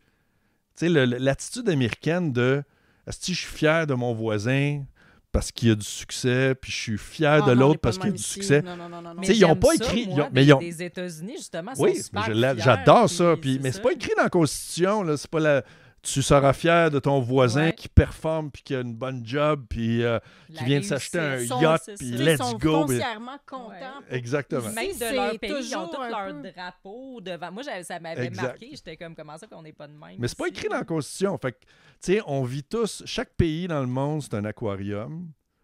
Puis là, tu changes la température là, d'un demi-degré, puis ça change quel poisson va survivre dans cet aquarium-là. Tu sais, si tu as eu un aquarium... Tu sais que le moindre petit changement, c'est ça, sont morts. Puis il y en a un autre, c'est une espèce qui a pris là, puis t'as mis 12 espèces, puis il en reste juste une. Puis l'autre, il y a 12 espèces, ils sont rendus 13 parce que c'était parfait. Puis les coraux sont plus colorés dans celui-là, mais pas dans celui-là, sont morts. Puis des fois, la petite différence, c'est parce que les êtres humains, y a-tu plus de monde qui ont du talent aux États-Unis? Non. Par capita, tu sais. Y a-tu plus de monde intelligent en France qu'au Québec par capita? Non. Fait que, tu sais, c'est tout des bocals, c'est tout des aquariums. Puis là, comment l'aquarium est géré va faire ressortir certaines sortes de poissons plus que d'autres. Fait que, tu sais, au Canada, on a des poissons très différents. De chaque partie du Canada, les poissons sont différents parce que l'aquarium est trop grand pour que tout ça se ressemble. Aux États-Unis, c'est très varié. Est-ce que tu es fier d'être un poisson québécois? Moi, oui. Qu'est-ce qui te rend fier d'être un Québécois? Ben, j'ai un attachement fondamental pour le peuple québécois puis son acharnement à résister, à l'hiver depuis 400 ans, puis et de ses conséquences, puis de pas, tu sais, les Québécois ont beaucoup à montrer au monde. Puis ce qui se passe ici devrait servir d'exemple à énormément de pays. On est tout le temps, nous autres, en train de citer, mettons, on a nos pays fétiches, là. On est bandés sur la Suède. On est bandés sur, des fois, les États-Unis, la Suède. On balance. On a des pays fétiches. Mm-hmm. Mais on mériterait d'être étudié par beaucoup de monde. On est dans un endroit dans le monde... On mériterait que tout le monde soit bandé sur nous. Oui, parce que... Non, mais c'est parce qu'on est l'endroit, soit dans le monde, définitivement en Amérique, mais soit dans le monde où les gens sont les plus athées.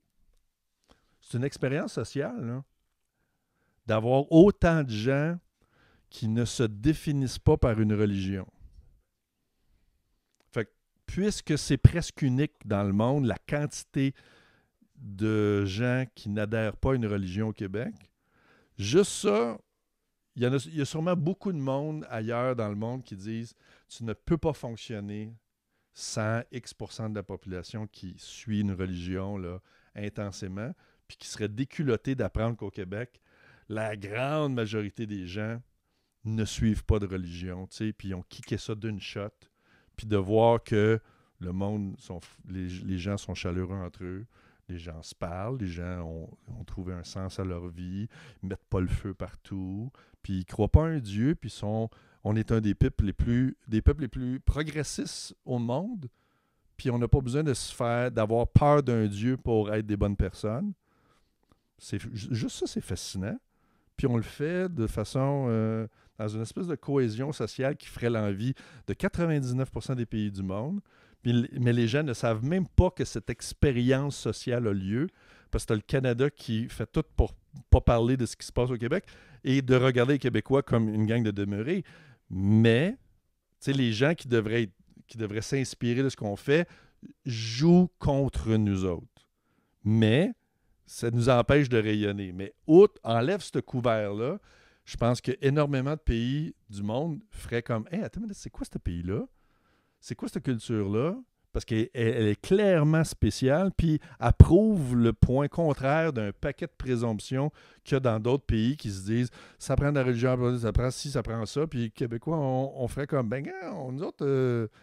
on vit très, tu sais, on est assez tolérants, puis on est des gens très tolérants. Puis le climat fait en sorte que notre histoire puis le climat, on a appris à s'occuper de ses affaires. Tu sais, les Anglais sont arrivés, ils ont pris le contrôle du pays, il nous reste juste à s'occuper de nos affaires. Là. On ne pouvait pas participer à des business.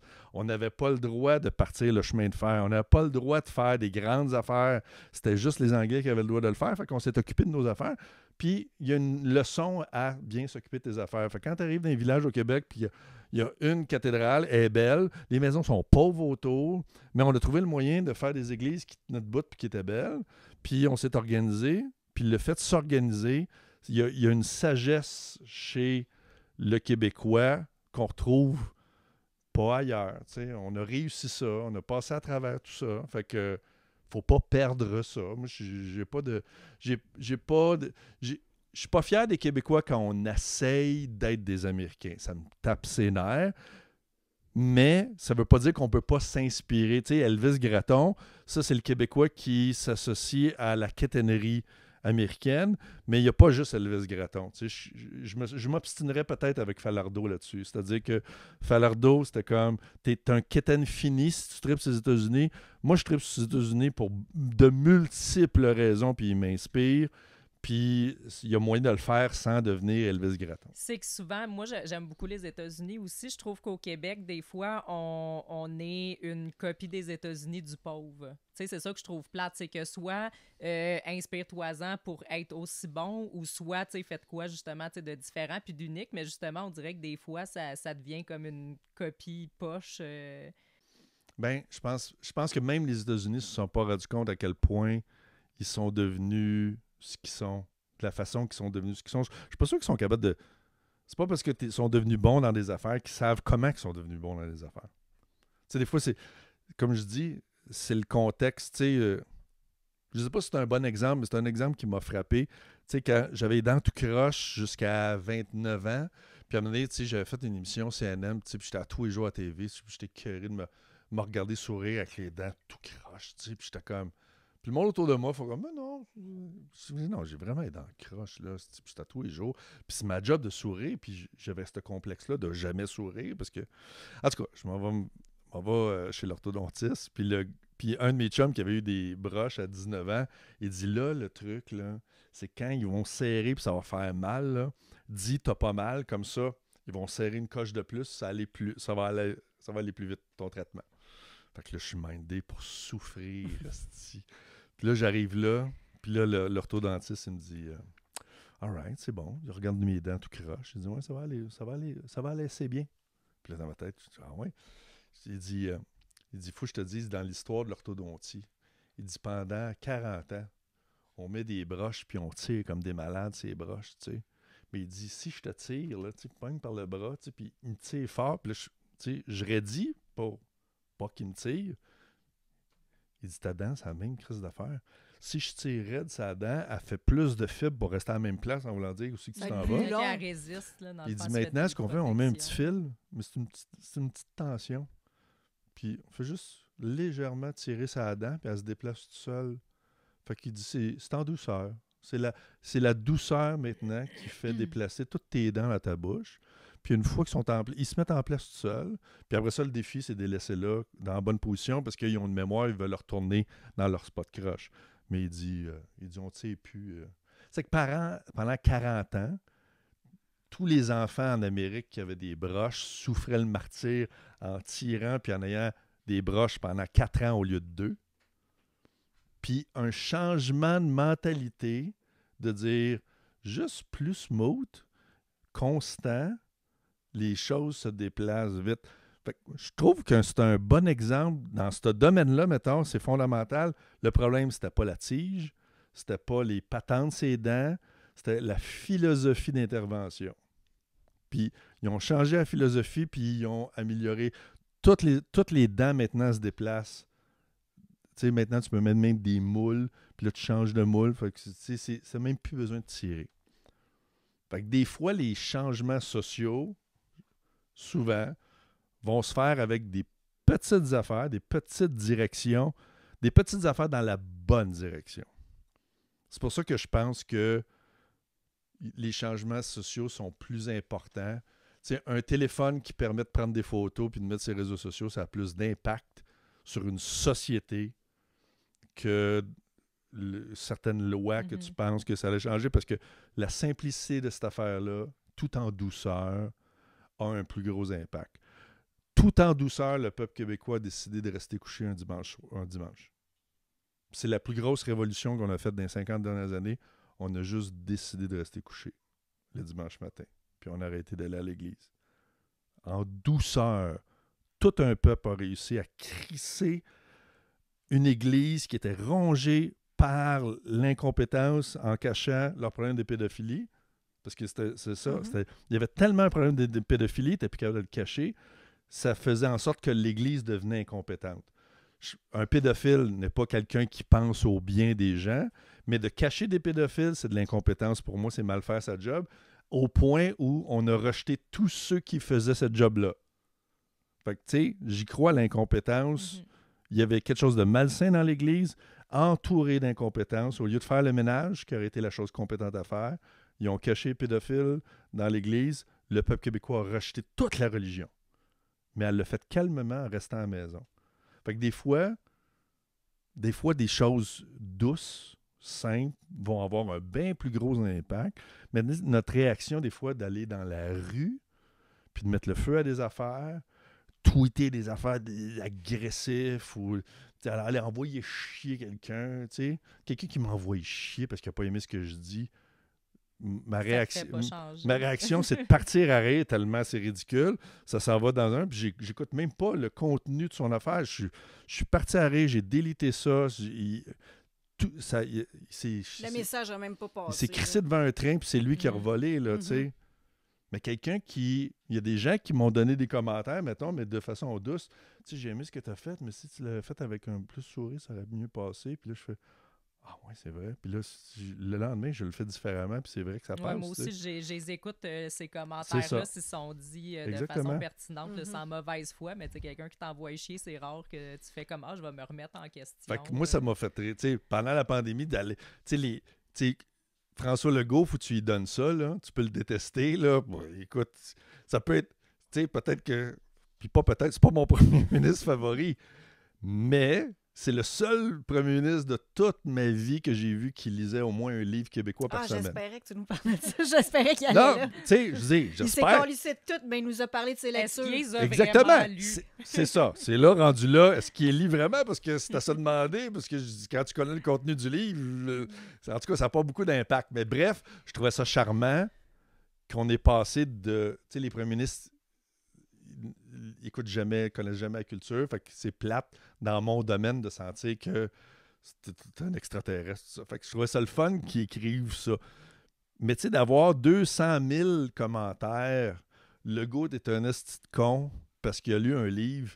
Tu sais, attends le tweet d'après où il parle de... Tu sais, de quelque chose de pas plus brillant, là. Oui, mais le tweet d'après parlera pas au moins du livre. sais, c'est ça. Ouais. C'est Mais comme... moi, je pense qu'il y a de quoi tirer, par exemple, du fait que quand il y C'est a sûr beaucoup que de lui, gens après, fâchés, quand lui- il y a beaucoup de gens fâchés, il faut peut-être aussi se poser Arrêtez des de parler questions. de livres, puis genre, on y va, là. Tu sais, Rentre je dans le comprends tas. que le va Ouais. chier est pas pertinent, mais le fait qu'il y ait tant de monde qui soit enragé comme ça, peut-être là, en tant que politicien, il À un faut moment donné, se ouais. demander. Il pourrait écouter là, mes shows sur Internet à tous les jours pour les prochaines élections. Les chances que je vote pour lui sont très, très faibles. Mais il pourrait être mon fan numéro 1. Je serais capable de l'apprécier puis de faire la différence entre... Tu sais, j'ai pas le goût que ce soit toi mon premier ministre, mais merci de suivre Est-ce que mon nous, stock. en tant que peuple, il faut faire la différence entre le premier ministre et le lecteur? Tu sais, nous, le peuple, on en a-tu de quoi à foutre avec la job que tu fais en ce moment de ton dernier livre? Est-ce que lui s'intéresse à quel livre j'ai Non, mais lu? tu sais, le gars, il sort son recyclage. Tu n'es pas obligé d'aller chier dedans, là. Il fait du recyclage. Là. Il sort son recyclage, là. Tu l'applaudis, il a sorti son recyclage. Mais Tu sais, mon voisin, mon... il sort son recyclage. Si j'en vais pas chier, là, parce que...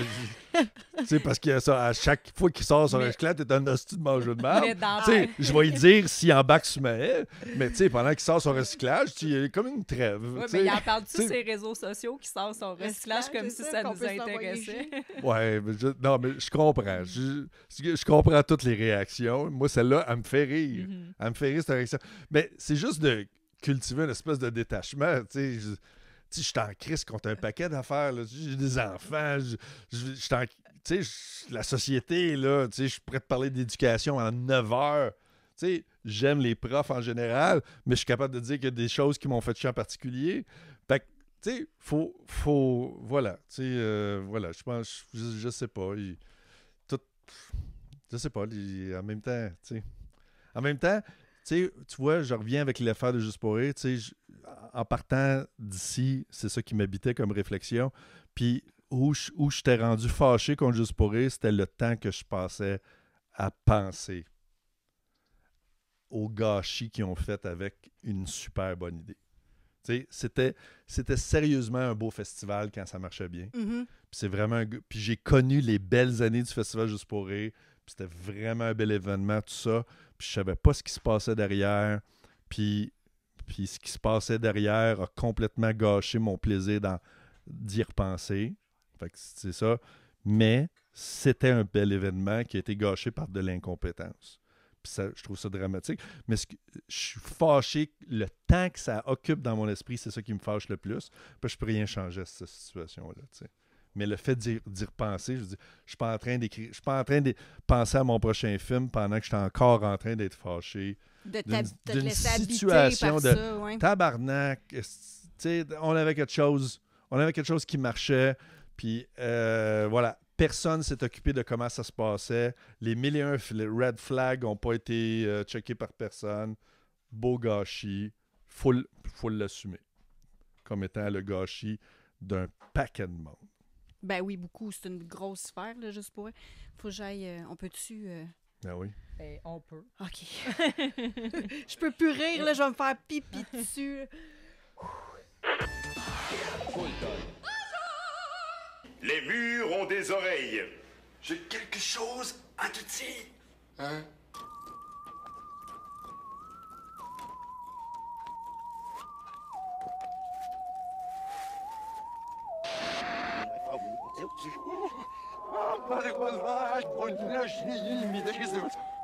Qui veulent que je sois sataniste, gars, puis participer à leur délire, ça va me faire plaisir. On va t'en redonner des nouvelles, Oui, des ça commentaires. va me faire qu'on va plaisir. avoir. Parce que je pense que c'est un plaisir que... Ils ont tellement de fun à le faire qu'ils ne sont pas à un argument de lâcher prise. Ah ben non, Non. non. Puis c'est un beau hobby. Mhm. C'est un- Fait Honnêtement, qu'on veut les encourager. c'est un beau Ouais, hobby. pendant puis, qu'ils font ça, ils font pas d'autres D'autres choses choses. Ouais, ouais. plus dangereuses. On les occupe. Belzébuth. I love you, Belzébuth. Parfait. Fait qu'avant la petite Oui. pause, ben je savais pas à combien de temps qu'on était rendu, mais Une bonne heure et On ça a fait, parlé de- on presque parlait. 2 heures. Donc, Ouais. tantôt, tu as parlé que tu te remettais régulièrement en question Oui. sur je continue dessus, qu'est-ce que je fais. Le dernier update, mettons, c'est quoi tes Ben là, projets j'ai décidé de faire un nouveau one-man show, tu vois, en septembre, début septembre. OK. J'ai eu la réflexion, j'ai décidé de continuer. J'ai écrit un one-man show. Je ne l'ai jamais écrit aussi rapidement que ça. Fait que j'ai arrêté. C'est ça, je l'ai écrit en 2 mois. Puis là, je le peaufine depuis la mi-décembre. Mais voilà, fait que c'est un show qui se tient. C'est un show qui... Les satanistes vont adorer le show. Je parle de la mort, je parle de tous des sujets, là, je parle d'être parent, puis je parle de l'importance de l'argent dans la société. Tu sais, l'argent, la mort, tu sais, toutes des affaires que c'est pas sexy, puis c'est très drôle. Fait que voilà, mon 5e one-man show, je suis en train de le roder, puis je pense que je vais le jouer pendant une couple d'années. Quand est-ce qu'on t'annonces? Il va sortir en tournant en 2025, fait que je continue à le peaufiner, puis j'ai tout le temps espoir d'essayer de rentrer comme un scénario de film à travers ça. Fait que voilà, je suis là-dedans. J'essaie de gérer mon temps de façon la plus efficace possible pour rentrer trop de projets, mais j'aime beaucoup écrire. Je suis un auteur à la base. Fait que moi, je me lève le matin, je m'en vais dans un bureau, puis j'écris toute la journée. Fait que c'est ça ma vie. Fait que voilà. Fait que mes affaires, c'est... Où tu vas chercher l'inspiration à tous les matins, parce qu'à un moment donné, je veux dire, si tu fais ça tous les matins, tu dois comme... t'as pas le syndrome de la page blanche ou... J'ai jamais eu le syndrome, jamais. Mais ça veut pas dire que ce que j'écris, c'est... Mais tu sais, pendant la pandémie, j'étais forcé. C'était pas prévu là, que je prenne 6 mois de congé de faire des spectacles. Ma tournée venait de commencer. Fait qu'à tous les jours, pour rester mentalement sain, j'écrivais 4-5 heures. Fait que j'écris des quasiment 1000 pages de réflexion qui sont là-dedans. C'est pour ça que mon show est sorti en 1 mois et demi. C'est parce que j'avais comme écrit comme 1000 pages de... Je me suis même pas rendu jusqu'à la fin de mes notes. Puis là, j'avais écrit. Fait que si tu me laisses tout seul, moi écrire sans fin. Trop de stock. Fait que là, à un moment donné, il faut qu'il y ait un moment.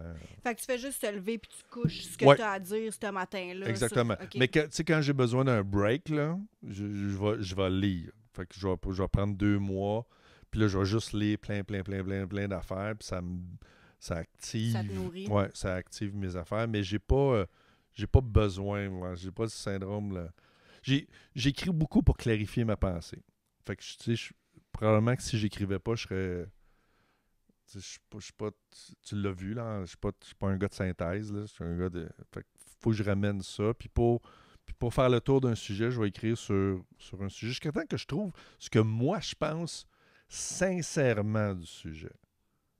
Parce que si je monte sur scène, puis toi tu te déplaces, c'est clairement, il y a comme un échange, là. C'est pas pour que toi t'entendes ce que ton voisin t'a déjà dit ou ce que tu pensais dans l'auto en t'en venant.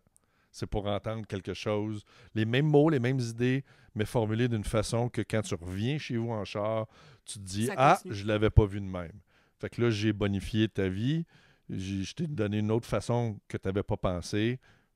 Je pense que ça, c'est le meilleur deal pour un show d'humour, là. C'est que je te parle de ce qui se passe dans le parc, dans ton lave-vaisselle ou avec tes chiens.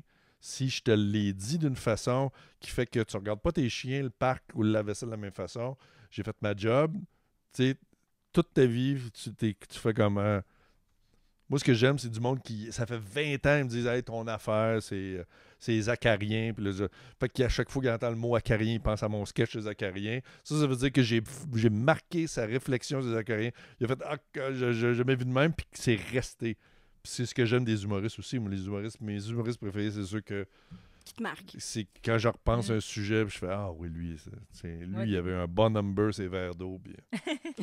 Voilà. Non, mais c'est vrai, des fois, juste une joke, ça marque plus le monde qu'un gros speech super compliqué. Oui, exactement. Fait que c'est la beauté de mon métier. Fait que c'est beaucoup d'heures passées à trouver...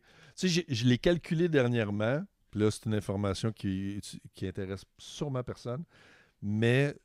J'ai calculé le temps que ça m'a pris à écrire mon one-man show versus le nombre de jours que je vais travailler dans mon bureau.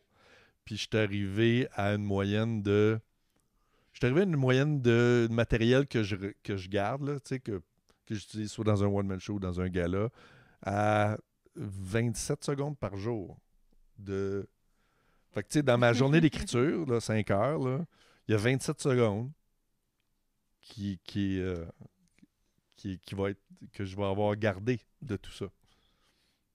Puis j'ai fait le calcul avant, il y a 30 ans, quand j'ai commencé ma carrière, puis ma moyenne était autour de 5 secondes. Fait que OK, Fait tu que- gardes fait vraiment... Fait que 30 ans de carrière, tu sais, puis de faire la même chose, puis de devenir meilleur, C'est comme un 15 c'est secondes de plus. 15-20 secondes. OK. C'est 15-20 secondes. Mais calculer comme tu veux, à 27 secondes par jour, c'est mon record. J'ai écrit mon one-man show à un temps record à 27 secondes par jour. C'est fou, hein? C'est Ouais. bien. C'est intéressant. Tu Ben, sais, c'est impressionnant. Quand c'est tu pas de le sais voir que- trop gros, tu sais. Ça aide à voir le projet d'écrire 1h30 de façon plus... Mm. Voilà.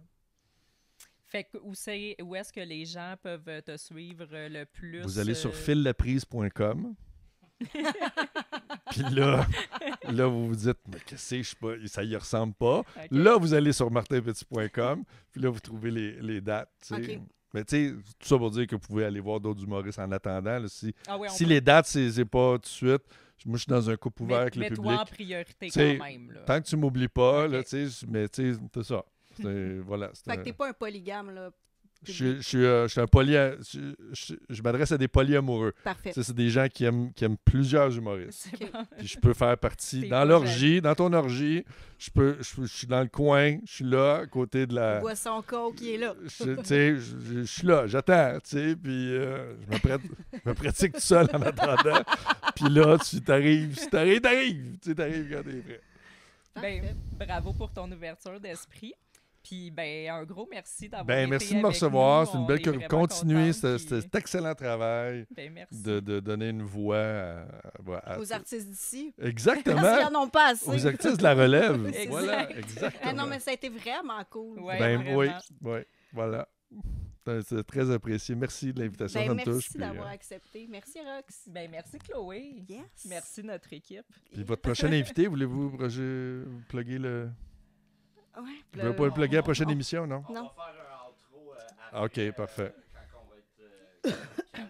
On Ouais, invite on n'est ça, pas, Éric Lapointe. rendu aussi bien organisé que ça. Ouais, c'est ça, parfait. Bon, Ouais. ben, ça sera ça à la fin. Tu vas un peu trop loin dans nos skills. Ouais, c'est Mais t'as